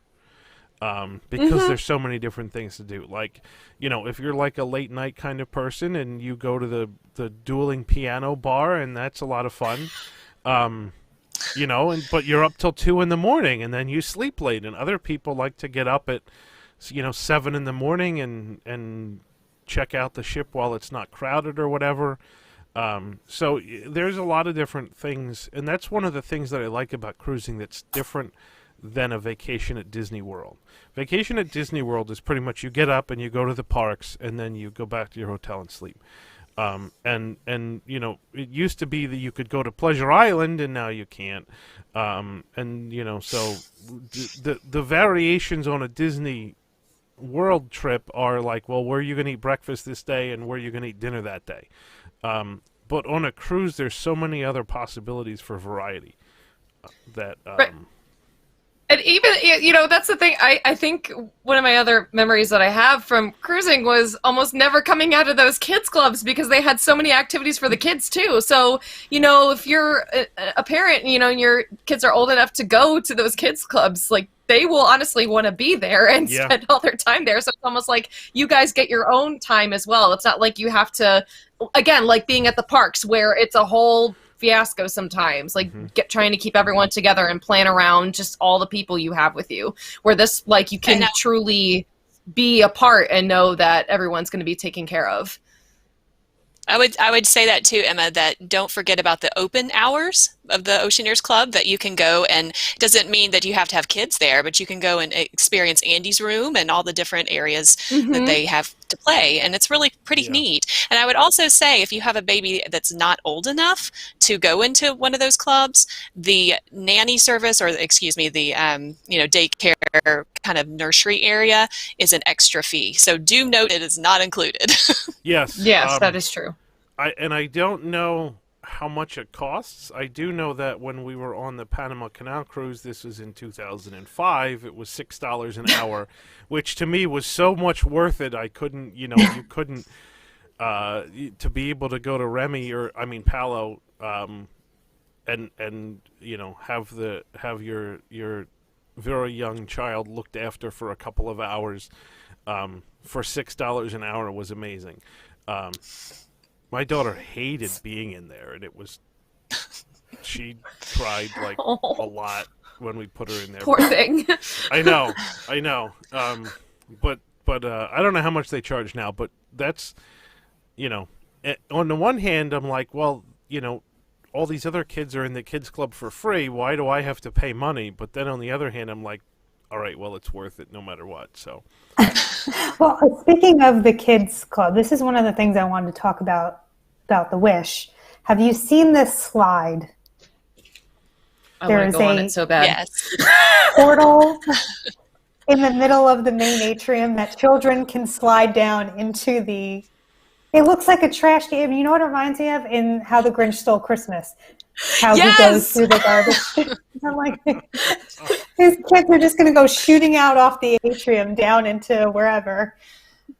It seems very bizarre.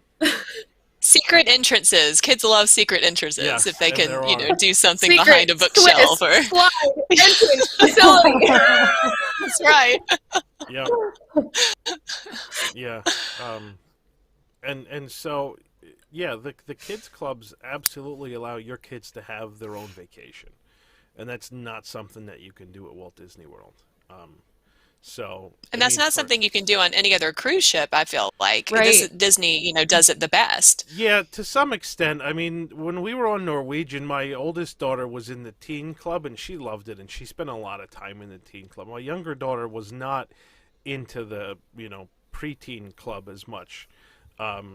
But each kid's different, and you kind of have to see what either you have to know what your kids are going to be like, or let them try it out, right? And that's why they have the open house to let your kids go see what's going on.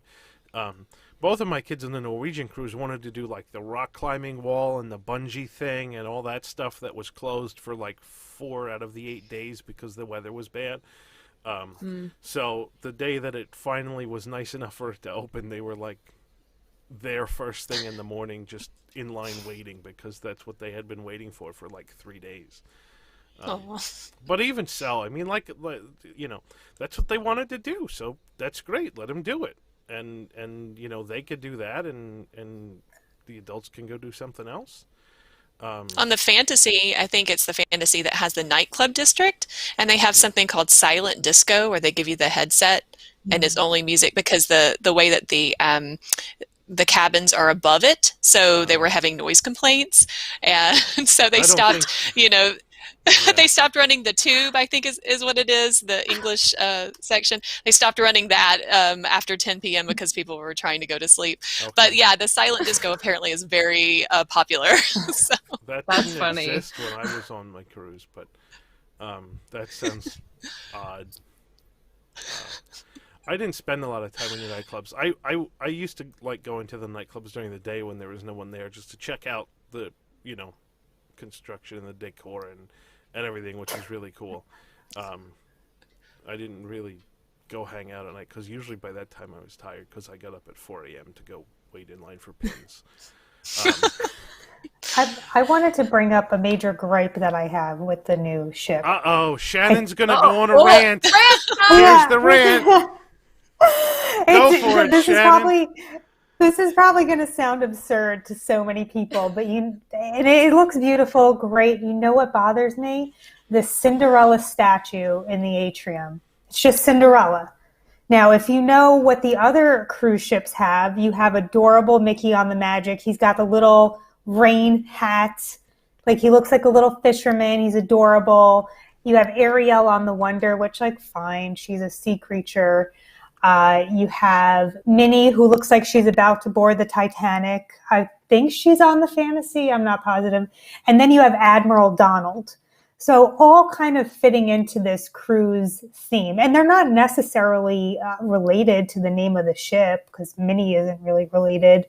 But now we're just going to put a gold statue of Cinderella and think that has some relation to cruise ships or cruising or the ocean. I think it goes with Wish. Princess themed. Well, it's the name of the ship, the Wish, and that's her song. A dream is a wish your heart makes. So that made sense to me. And it's the princess theme. I think they're having multiple rooms. I think what Shannon is saying, though, and correct me if I'm wrong, Shannon, is that having some sort of interesting Cinderella statue would be better than a plain one. Correct. Okay, right? that's it's true. Theming. That's true. Yeah, right. And I think so. I think my point of view on that is, like, the first 2 ships were very whimsical, because Disney was new at this thing and they wanted to make a splash. And so, yeah, get it? I was actually referring to the Touchstone movie from the 80s, but that's different. I'm not even going to get into that. But I think, like, Splash Mountain. It was a very like, a lot of things were designed very whimsically, and I don't think that's the case on the later ships. Partially because the later ships are bigger, and so things need to be done more efficiently, and so I like the Fantasy. I think there's some drawbacks to having it be such a big ship. So I've had this theory, again, coming from a friend of mine, and she says that the Dream, when it came out, it was one of the bigger ships, bigger than the Wonder and the Magic, and it was a disappointment because there was a lot of expectation with that. And then when the Fantasy came out, it just had everything. And so they kind of corrected the problems that they had on the Dream with the Fantasy. So the theory is, or, kind of what people are saying, it could be that the Wish is similar in that sense, that the next ship that they come out with in a year or two is going to be even better. I don't know. I mean, that you'd think by the time they come out with their 5th ship, they'd figure it out. Right. Right. Part of the problem with the Dream was that it was the first ship of the new size, and there weren't enough pools. Like, that was the biggest complaint, I thought, was that there weren't enough pools for the number of people on the ship, which, on the one hand, you should be able to calculate how many people there are on a ship and how many pools you need, but the Wish obviously had more pools, and that made things better. I don't know exactly what else people complained about the Dream, but I know the pools was a big thing when it debuted. All right, let's talk about food, because now we're running out of time, and we have to talk about food. So we already touched on Palo, which is the adults-only upcharge restaurant on the Magic and the Wonder. Palo used to be $10. I think it's now $25. It was $25 the last time I cruised. It might be more now. I don't know. Which, on the one hand, is like really cheap, but on the other hand, food is free at the regular restaurants, and it's really good. So you're giving up free, really good food to pay $25 for really, really good food, and to some people, it's not worth it. To some people, it's absolutely worth it. It was absolutely worth $10. The service alone was worth $10. But I think Palo on the Wish is going to be a steakhouse. Is that right? I mean, that's what they do. Yeah. Primarily is, I mean, well, that's I think what they do well. That's what a lot of people go there for, is the filet mignon. But Remy is way more expensive than Palo. I think Remy was $75. Oof. And personally, I don't like French food, so I did it because I needed to see what it was like, but I don't know that I would do it again. Certainly not. It wasn't worth $75 to me. Yeah, it was good, and the service was impeccable, but it just, French food's not my thing.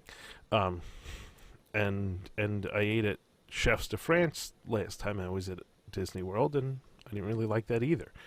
But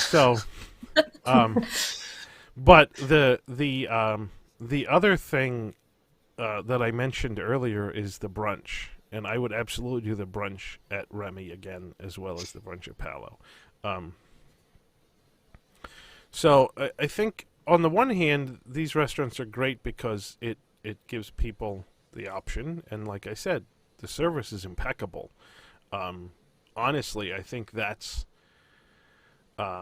if you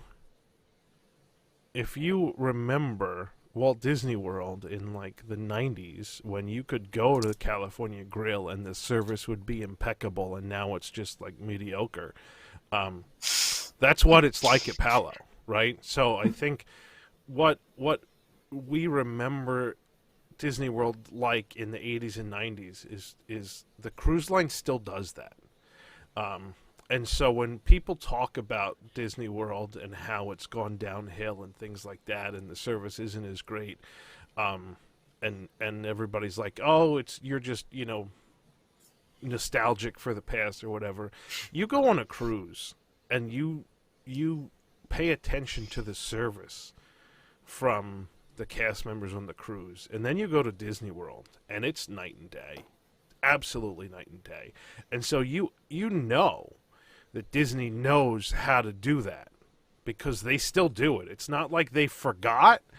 It's that they made a conscious decision to cut back on the level of service at the parks because there's too many people. and Well, they so still do it on the cruise. I was going to say, to add to that about the cruise, with the rotational dining, you have the same servers every single night. So if there's a drink that you like, they'll remember it. They remember your name. Like, it's really, it really brings this like extra special personal connection and really makes you feel cared about, which, I mean, I guess you can't really do in a theme park because, I mean, they see how many people a day, but still just like that care, you can really tell that it shows from each and every single cast member on the cruise. And I mean, just shout out to cast members, period. You know, I know it's been tough for all of them in general, across the board, but that was definitely something that has stuck with me, like, for all these years, was the service and just how much they cared. Yeah, for sure. It's doable because the ratio of guests to cast members on the ship is much better than at the parks. But that just all really comes down to money, right? I mean, and cruises are expensive, and Disney cruises are more expensive than regular cruises. But if you want that level of service, you can absolutely get it on a Disney cruise, and you can't really get it at the parks anymore. Now, maybe Victoria and Albert's, I don't know, but like that's. But I think on their new ship, they're having like a 3 Michelin star chef on one of their, Oh, wow. gosh, I don't remember the name. Yeah, and that, to me, that's like, that perks my ears up. Like nothing, you know, especially as an adult, someone. For the most part, I think the food is amazing in all of the restaurants except the buffet. And so one of the things that we discovered pretty quickly during our well, it was our second cruise, because the first cruise it was only 4 days. There wasn't enough time to figure out anything. But one of the things that we discovered pretty quickly on our second cruise was that if you want a nice breakfast, don't go to the buffet. Go to the other restaurant, which is Lumiere's was good. Lumiere's, yeah. or Triton's. Triton's. Right? They're the two on the Magic and the Wonder that serve a table service breakfast that is fantastic. And they're not crowded, and it's very laid back, and you don't have to deal with hordes of people, and the food is very good. And it's kind of like there's not really a good reason to ever go to the buffet. I mean, there's buffets like the dessert buffet that are good to go to. And then there's also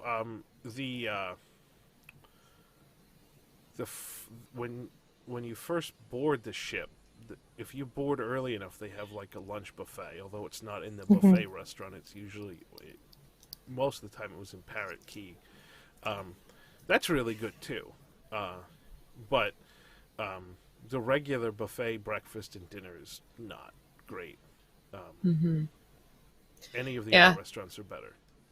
And I mean, not just that, the theming is really cool. Like the other, especially at Artist Palette, where it starts out black and white and then slowly turns to color, and then even the servers change their outfits. It's just, you know, they really take that to the next level. I mean, I haven't been on any of the new ships to see what they've done with the theming in those restaurants, but I mean, from what I remember, I really just enjoyed the overall experience of dining on the cruise. Yeah. And you do have a level of service like you're talking about, Jason. If you go to Cove Cafe, there's a server, Benita, and she's awesome. But honestly, shout out to Benita. But so there are people so Disney Cruise Line and Disney World and Disneyland are all different divisions of the same company. But there are people that they have definitely taken from Disney Cruise Line and promoted, in a sense, in these other areas. Brent Davies, he was a cruise director, and he is now over all of downtown Disney in Disneyland. Oh, wow. So, and there are actual like We Love Brent streams on Discord and things. Yeah. So so there. It's. I think the difference isn't necessarily that the people in the parks can't do things to the same level as the cruise. It's that they don't have the resources to do it. Right? I mean, like, servers could be amazing, if there were twice as many of them, so they had half as many tables to worry about, then they could give you a lot more attention than they do currently. But until they have the resources to schedule that many cast members on a particular restaurant, you're not going to get that same level of service. So it's great that they put, cast members from the cruise line in the parks and vice versa. That's great, but if you don't give them the resources to make it work the way they want to make it work, they're really sort of handcuffed in terms of what they can do. I want to tell one more funny story, because and it's related to the restaurant, so it fits. So this was a long time ago. My wife used to work at the Disney store back in the early 2000s, and so we would go to property control at Walt Disney World, and at one point there were cast member uniforms from the Caribbean Beach Hotel that they had at property control. It's like a very tropical, orangey, bluey kind of shirt, and I bought one because I thought it was cool and it looked tropical, and it was from the Caribbean Beach. And so I thought, well, this is going to be a good shirt to wear on the cruise line because it'll fit the tropical theme, right? And so I wore it, and that was the day that we happened to be going to Parrot Key for dinner. Oh no. The Parrot Key cast member uniforms are identical to Caribbean Beach. That's true. So I walk up to the stand at the front of Parrot Key in a shirt that matches the Maitre D's shirt, and he's like, he was sort of speechless for a while, and didn't understand what was going on, and it was fantastically amusing, and I had to explain that the shirt is identical to the shirt at the Caribbean Beach. And that was the first time that I ever realized that Disney does things like just reuses uniforms to save money, and reuses furniture in different hotels and things like that. Like furniture from Aulani shows up at the Polynesian because it's cheap to just reuse the same designs and place a big order for furniture, kind of thing.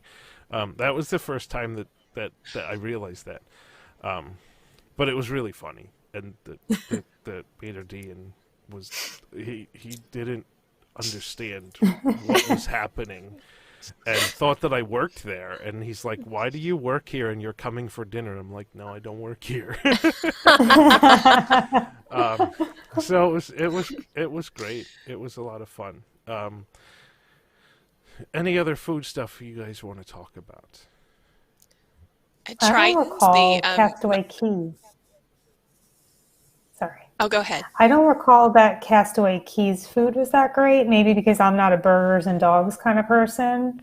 But that barbecue food. Yeah, that's wasn't my favorite. I mean, that's what you get when you mass produce food for 3,000 people in a 1 hour span. I mean, it's hamburgers and hot dogs and barbecue chicken. It serves its purpose. Right. Yeah.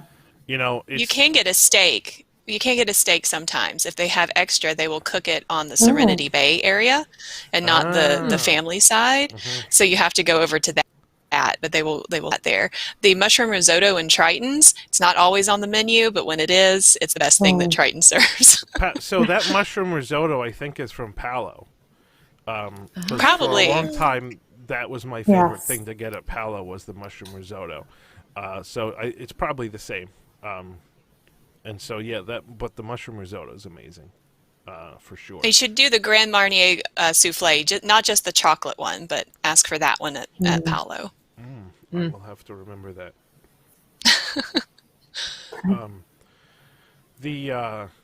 But yeah, certainly chicken, the chicken and burgers and hot dogs are kind of, I mean, you have to eat, right? You don't want to go all the way back to the ship to get lunch, so right. Yeah, it's something,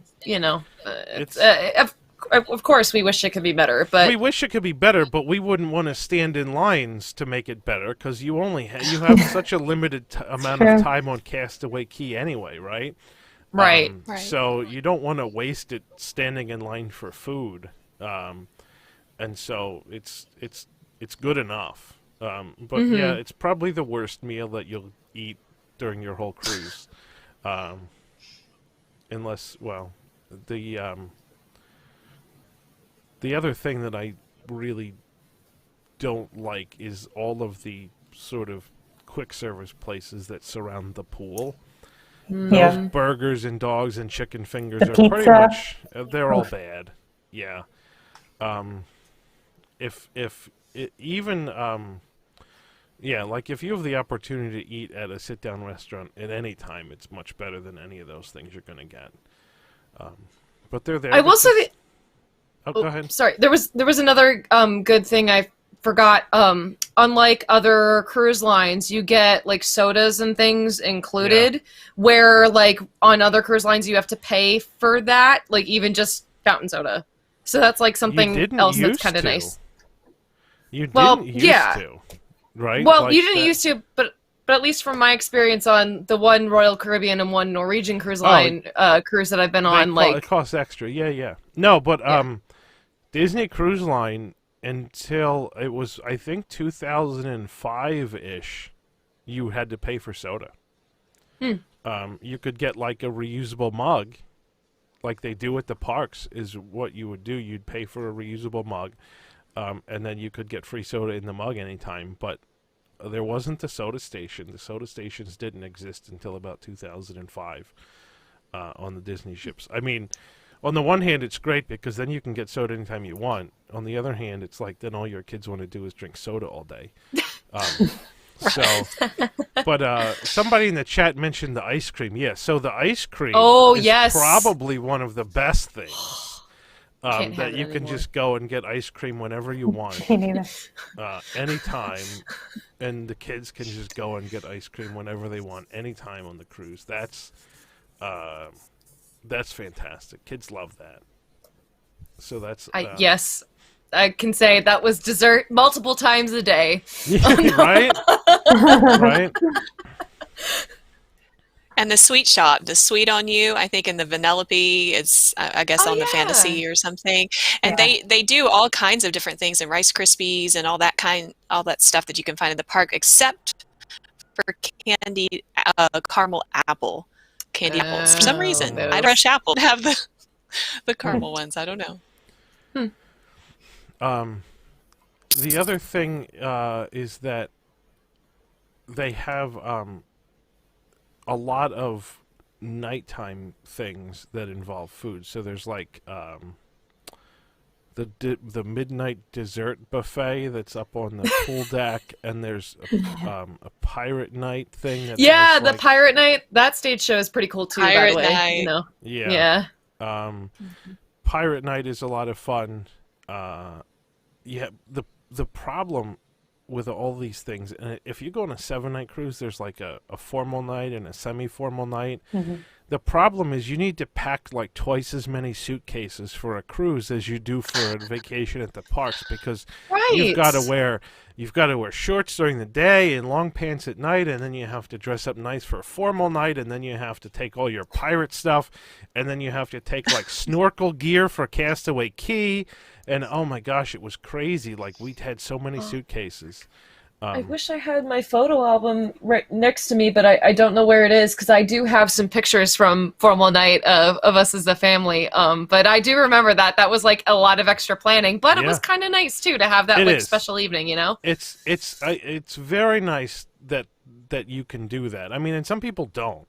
And again, this goes back to the whole thing, like you can ignore that if you want to, but people like the opportunity. There was a question in the chat earlier about Castaway Key snorkeling.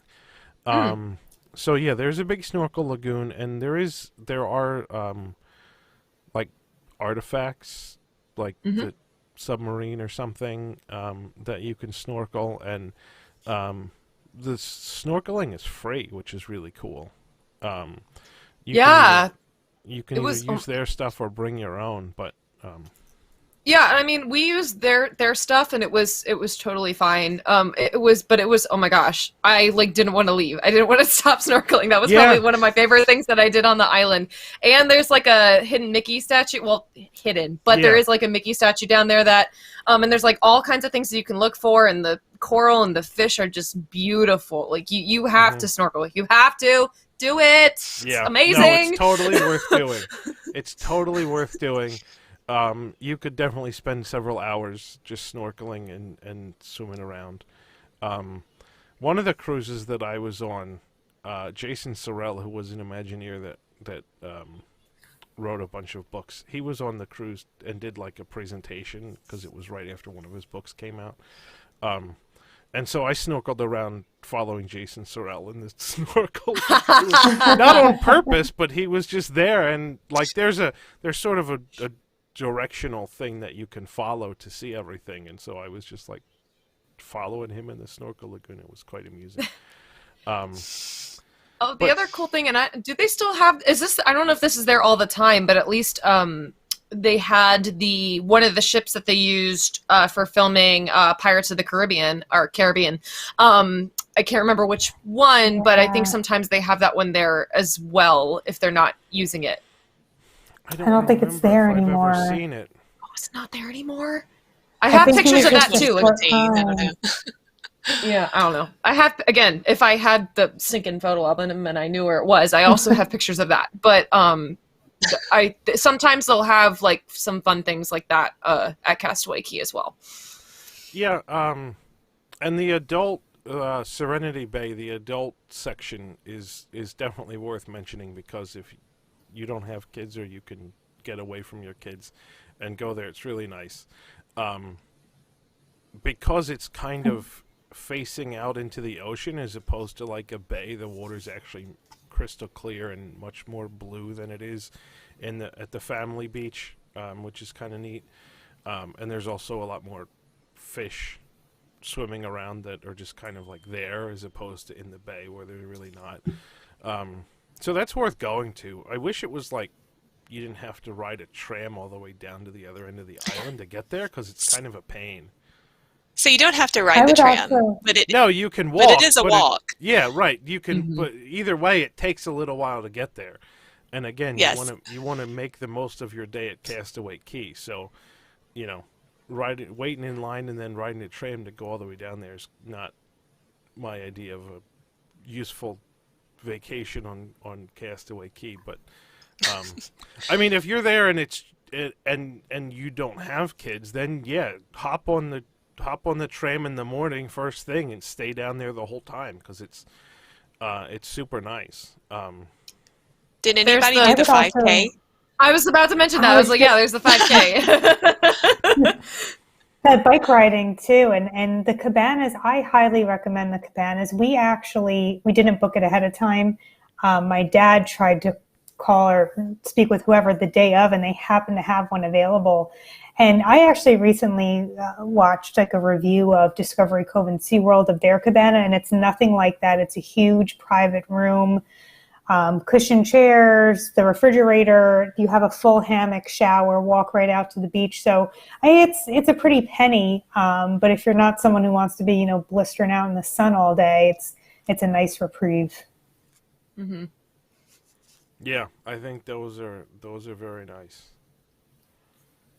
So I think they moved the Black Pearl. That's the ship you're talking about, Emma. I think they had the Black that's Pearl. The one. And they moved it because of a hurricane, but they still had Captain Jack was a meet and greet just on Castaway Cay when we were there. So we could go and meet him, but they didn't have the ship. Yeah. Got it. Okay. I was going to say, I was like, I'm not going crazy, am I? No. But I don't know. I thought that was really cool. Just like also being a fan of the movies. I would say like of the Pirates ones, I really only like the first one, T. But I just mean, fan of movies in general. Like it was really cool. Fun thing to see. Yeah. The other thing I want to say before I forget, and this is like the biggest hassle if it's something you're really into, is mailing a postcard from Castaway Cay. Like you can send postcards and you get the special postmark from Castaway Cay. but the post office is only open from like 12 to 12:05, and they only sell stamps for cash, and you need exact change, and it Yes. has to be Bahamian money, and I don't. It's like the most absurd system I've ever seen. It's such a pain. There's gigantic lines for people to buy stamps. So, like, if you can buy stamps, Bahamas stamps ahead of time, even if like you have to pay $10 and get them mailed to you, do it, because it'll save you like hours of waiting in line at the post. Because the post office is run by the Bahamas government. It's not run by Disney Cruise Line. And so it's kind of like they have the most, customer unfriendly hours and policies, then Disney can't really do anything about it. So for the most part, we just walk right by the giant line of people, and it's like it's not worth waiting in line for an hour for a postmark. And so if you really want that, figure out a way to get stamps ahead of time, because it will save you a lot of time. They sell stamps at the customer service desk on the ship as well, Molly says. Oh, good to know. Well, that's There you good to go. know. Yeah, that must be something new. But then you 18 have to months. remember to do it before, you have to buy them there before the Castaway Key Day. You just have, there's a lot, just like a Disney World vacation, there's a lot of planning ahead. Right. And you can survive and still have fun on a cruise without planning ahead, but you will run into hassles. And just like a Disney World vacation, you'll run into hassles, and whether the hassle is waiting in long lines or missing out on stuff you didn't know existed because you didn't do any research or whatever. I mean, I think that's really the case for all vacations. It's just... But this is where a travel agent comes into handy, and to plug the Vacationeer, who is the sponsor, travel agent sponsor of WDWNT. You should, Yes. one, it's free, Yep. no additional charge for that, and they can really help you with that if that is daunting, which I will say, especially it can be. If you have never gone on a Disney cruise before and you don't know all this information, they can give that to you. Yeah. If you're a And first-time sometimes they'll have cruiser. onboard credit. That's right. Mhm. That's right. Yep. You get or onboard credit or little gifts or something, which is nice.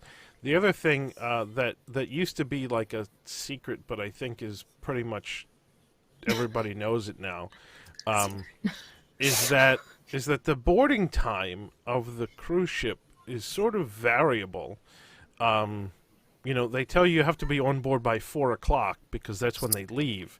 But the time they let you on is variable, and it really just depends on how long it takes them to get the ship ready. But of course, if you're like on a 3 or 4 day cruise, if you can get on the ship 4 hours sooner, that's a huge chunk of time that you can spend. The pools are open. There's lunch buffet that's really great. It's a huge amount of time. The ship's not that crowded. It's probably the best time to go to the pool without a bunch of people, and it's well worth it to get to the port early. That's one line that it's worth standing in, because if it gets you on the ship earlier, that can be a big chunk of time of your vacation that you could spend on the ship that is essentially free, that you want to take advantage of, because by the end of your cruise, if it's a 3 or 4 day cruise, by the end of the cruise you'll wish you had more time on the ship.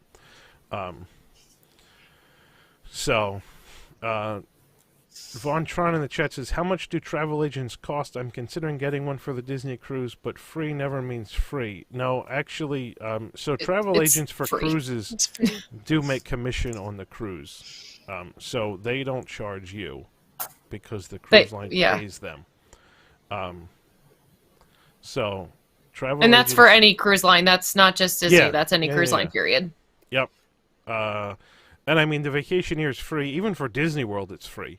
They don't make as much commission on a Disney World trip as they do on a cruise line trip, but that's why they give you like onboard credits or a gift in your room on the cruise because they make a whole lot more in commissions on a cruise. But yeah, if your travel agent tries to charge you money, you should get a new travel agent. Yeah. So, I think, anything else? I feel like we No, could I talk think I s- about Disney Oh no, Cruise I was right just now. saying the ship actually. Dawn brought it up. It's actually the Flying Dutchman, not the Black Pearl. Anyway, side note. There What were you you gonna go. say, Shannon?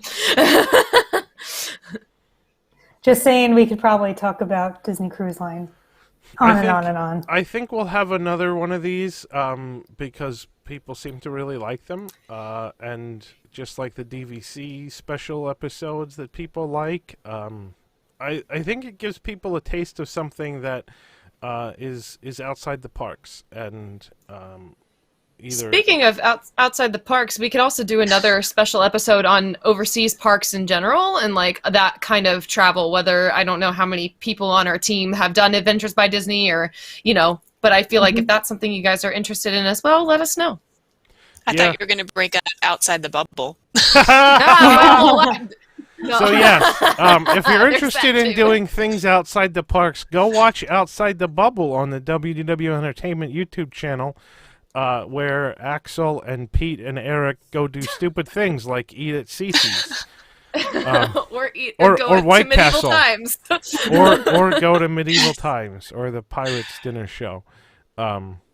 Speaking shows of are fun. Entertainment Channel, you can also check us ladies out if you are interested in also hearing more things that we have to talk about that are kind of fun like this on Ink and Paint, and that is every other Thursday at 7:30, right before Outside the Bubble.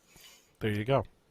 Yep, and Coach is going to be on Cosmically Live tomorrow night, so Cosmic check him Live out. tomorrow night. Yep. Yes. And then Also on the Entertainment Channel. So that's go on the subscribe Entertainment Channel. if you Go haven't. there. And if you haven't subscribed to this channel, what are you waiting for? Do it! But Hit outside the the like bubble, button. outside the bubble has been very popular, and it's a very fun show. Yeah. So I hope to do one of their episodes when I go down next week. But anyway, yeah, Ink and Paint hosted by my sister. Yay, and Jill. Ashley. So go watch that show. And Although, Ashley. Woo. I guess you're off this week, right? Yeah, we're off this week. So Okay. next show will be whichever that first one in June The is. first Thursday in June, yes. Yes. And Jill will be in Florida, so that'll be fun. Chief Leaf says I'll get hundreds of new subscribers if I talked about Taco Bell. I talked about Bradley's, okay? Jeez. There's What is up only- with you guys and Taco Bell tonight? Good lord. Because I talked about Taco Bell on the last show, and I Oh, complained that would be about why. I complained about their mobile order and compared it to Disney's mobile order. But yeah, June 3rd is the next Ink and Paint. So yeah, I didn't really have a rant tonight. Shannon had a bit of a rant tonight. I didn't have a rant for once either. I mean, the cruise line is so nice compared to the parks that it's hard to have is. a rant about something because most of the time things go much better. Right, and even the little things that we complained about, like they don't overshadow the great experience that you have. Like you know what I mean? So we gripe about those things, but it really is fantastic. It is. Yeah, I mean, cruises are expensive, but then again, a Disney vacation is expensive too. And so if you're not in DVC and you're paying like rack rate for a room and it's like $300 a night at the Caribbean beach, that's a lot of money too. And the bathrooms at the Caribbean Beach Resort are smaller than the bathrooms on the cruise line for the most part. I stayed at the Caribbean Beach Resort last year for the first time since 1998. Wow. No, I'm sorry. For the first time since 1993. Wow. I stayed at the Jeez. Caribbean Beach. And I did not remember how small, not the whole bathroom, but where the shower and the toilet is. I did not remember how small that room was. It's absolutely the smallest. There's certain staterooms that you can get that are a little bit bigger depending on the location. And on the fan tickets room 7004, and it's like a mini suite in a sense because it just has number? That's so specific. Do you study the floor plans or what? I tell you inside sources that, She knows a guy. Great class. Who knows? So can I tell you what room number I got on the DVC cruise, and you tell me if it's any good on the Wish, because I don't know. I can find out. I'm not sure. The other thing I'll say quickly that we didn't talk about at all is the staterooms and whether it's good to get an inside stateroom or an ocean view or a veranda room.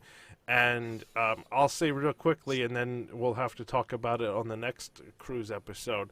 The first 3 cruises I did, we got inside staterooms because they were cheaper. But then once I got a veranda room, I'm kind of spoiled, and I don't think I would ever cruise without a veranda room again. It's just so nice to be able to. I think it also depends on where you're going, right? Because if you're going to Mm-hmm. Alaska, you want a veranda room to see all the scenery. If you're going to the Caribbean, maybe you can do an inside stateroom. Also, coming from someone who gets seasick, you want to have an inside lower floor. That's true too. Or you want to have drugs, one or the other, right? That's what I will say though, and like kind of going back to way earlier in the show when we talked about the rocking, like you really want to make sure that you have your sea legs if you know you're going at a time where that's going to be an issue. Yeah. The other thing that's really remarkable is that it's very dependent. If you're the kind of person that gets seasick with the rocking, it's very dependent on which way your bed is oriented in the room. Right? Because if the ship is rocking side to side and your bed is parallel, then you're going to like roll back and forth in your bed. But if your bed is perpendicular, then it's just like you're going to go up and down and not roll. And it's like really surprising that I didn't even realize until that was a thing at one point that was on the Norwegian cruise when it was bad weather, that it's very different. And I mean, people might get seasick in both directions, but it's very different, the feeling when you're trying to sleep and the ship is rocking. So yeah, I mean, for some people the inside room is worse because you can feel the rocking but you can't see the horizon. Other people the ocean view or veranda is better because then you can see the horizon and it sort of orients you. So you just have to know, and if you don't know, then you have to bring seasickness medication along with you because you don't want to be sick on the cruise. Or even if you do know, just bring it anyway. Can't hurt to have it. I mean, they do. The ship's nurse usually has a giant stock of that medication as well, but it's worth thinking about because you spend a lot of money and you don't want to be sick, especially if it's a short cruise. By the time you get your sea legs, you'll be back in port and won't need your sea legs. So, something to keep in mind. But yeah, there's plenty to talk about with the cruise. So the Wish bookings for Gold Castaway Club members and DVC members and Adventures by Disney. What are they called, Shannon? The people that have done an Adventures by Disney? Insiders? Just like they are. There's a name for because them, you get right? a pin. Yeah. I don't tomorrow morning at 7 or 8 in the morning, bookings open for the inaugural cruise of the Disney Wish next June. But from what I'm told, the ship is pretty much sold out with Platinum Castaway Club members now. And so if you really want to go on the inaugural, you better start hitting the phones at like 6 a.m. because there's not that many rooms left. The DVC cruise, which is the cruise immediately after the inaugural cruise next June, the DVC cruise bookings opened last Monday, and they sold out in less than 6 hours. And those were open only to DVC members, and you had to spend points to book it, and still they sold out. in 6 hours. Let me tell you, that one's over my birthday, and that one made me sad that we missed that. But Yeah. So I'll be on that, and I know Tom will be on that, and whether that ends up being Tom's first cruise ever, I don't know. let's hope. I mean, it might be. We'll have to see, but we will certainly maybe have a little WDWNT meetup at the bar or something at one point, because I see in the chat there's a couple people that said they're booked on the DVC cruise. So, Speaking of meetups, Hershey Park. oh yeah, the Hershey. Wait, I have a graphic for the Hershey Park meetups. Oh, a fancy! graphic. Look I at put that. those. I totally forgot about the graphics that I had. Wow, Let me go find getting them. bungalow bougie up in here. Now I have to go find these graphics. But that's happening. And the first one, y'all, is at the end of July, and then I think the second one is the weekend after that in August, the 5th and the 6th. And then correct. there's a Halloween one and a Christmas one.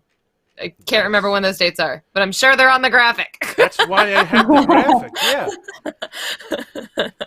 Yeah. Anyway, where is it?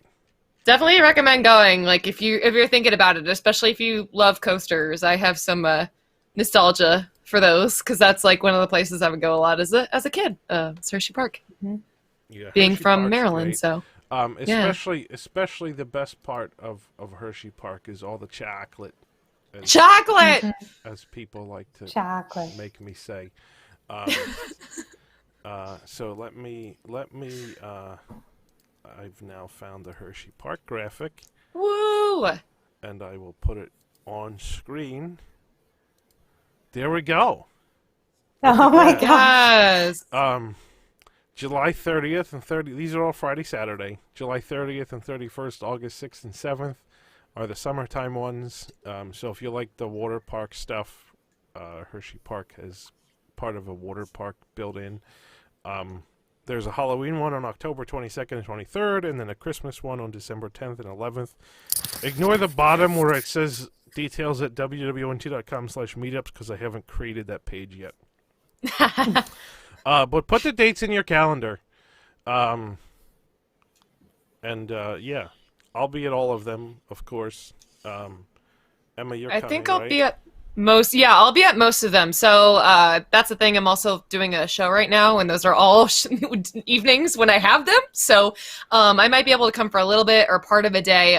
We'll see. But I do plan on being there the full time as of right now for Halloween and Christmas. So Cool. Shannon, you're coming? I'm gonna try and make it, yeah, Awesome. for sure. I know other panelists. Brian says he's going in October and or December. Yep. So yeah, we need a Hershey Park Discord chat. I will I will recommend that to the Discord powers that be. I'm not on. I don't really spend a lot of time on the Discord because I don't have time. it's a But, good time. But anyway, yeah. So there's the Hershey Park dates. Mark them on your calendars if you're up in the Northeast. I think even Ron and Patrick might be coming down for one of them. I think so. That's the room around the mill. They expressed interest. And I know that Eric wants to come to one. I don't know whether he's going to make the trek up here from Florida. It seems kind of dumb to me, but he's all interested in going to Hershey Park. Mostly, I think, just for the chocolate. Anyway, yeah. So tune into Cosmic Read tomorrow. Mm-hmm. And then Park Center on Wednesday. Park Center on Wednesday. Emma's on all these shows. I mean, you should just do all the show promotion. I was gonna say actually will be because Jill's not gonna be on the show on Wednesday, so I will be filling in for her because that's what I do. Because she's moving. Yes, because she's moving. So deep in yeah. the plus on Tuesday though too, guys. Don't forget that. And then yeah. So she's moving, and then I'm heading down to Florida in early June because. Ding, ding, ding. Woo! For those of you who haven't heard about it yet, we move into our new space in June and need to do a lot of work to get it ready for the first WDW News Tonight show when we come back, scheduled for July 8th. I hope we make it on July 8th. Tonight! At this point, July 8th is our goal, but it's in no way assured that we're going to make it on July 8th. So, a lot of work to be done, but that's happening. And it's very exciting. It's a pretty neat space. And we will have in-studio guests for the shows now, so that will be fun.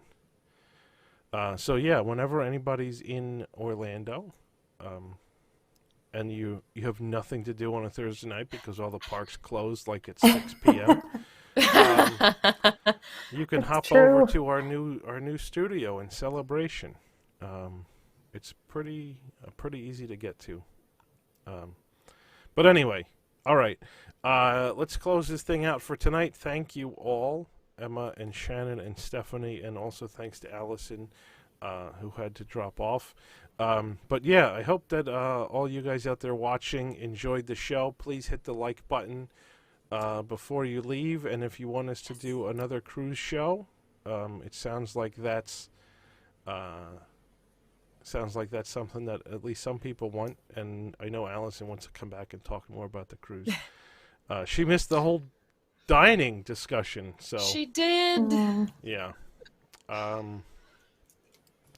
But yeah, we will also have, Emma, you suggested a discussion about overseas Disney parks, which may be something to have right after Tom gets back from Paris. Oh, that's true, yeah. Because he's going to Paris when they open. Nice. So, yeah, we can have that discussion. That's a good idea. Anyway, next week there will be a show. I will not be hosting. I'll have a guest host. I think Rob is going to guest host because I'll be en route to Orlando on Sunday. But there'll be a show, and it'll be a news-focused show. So, I guess that's it for tonight. Thanks everybody for watching, and tune in all this week for more shows, and next Sunday for another episode of Pressing Issues. Mm-hmm. And have a good night. Bye-bye, everybody. Bye. Bye.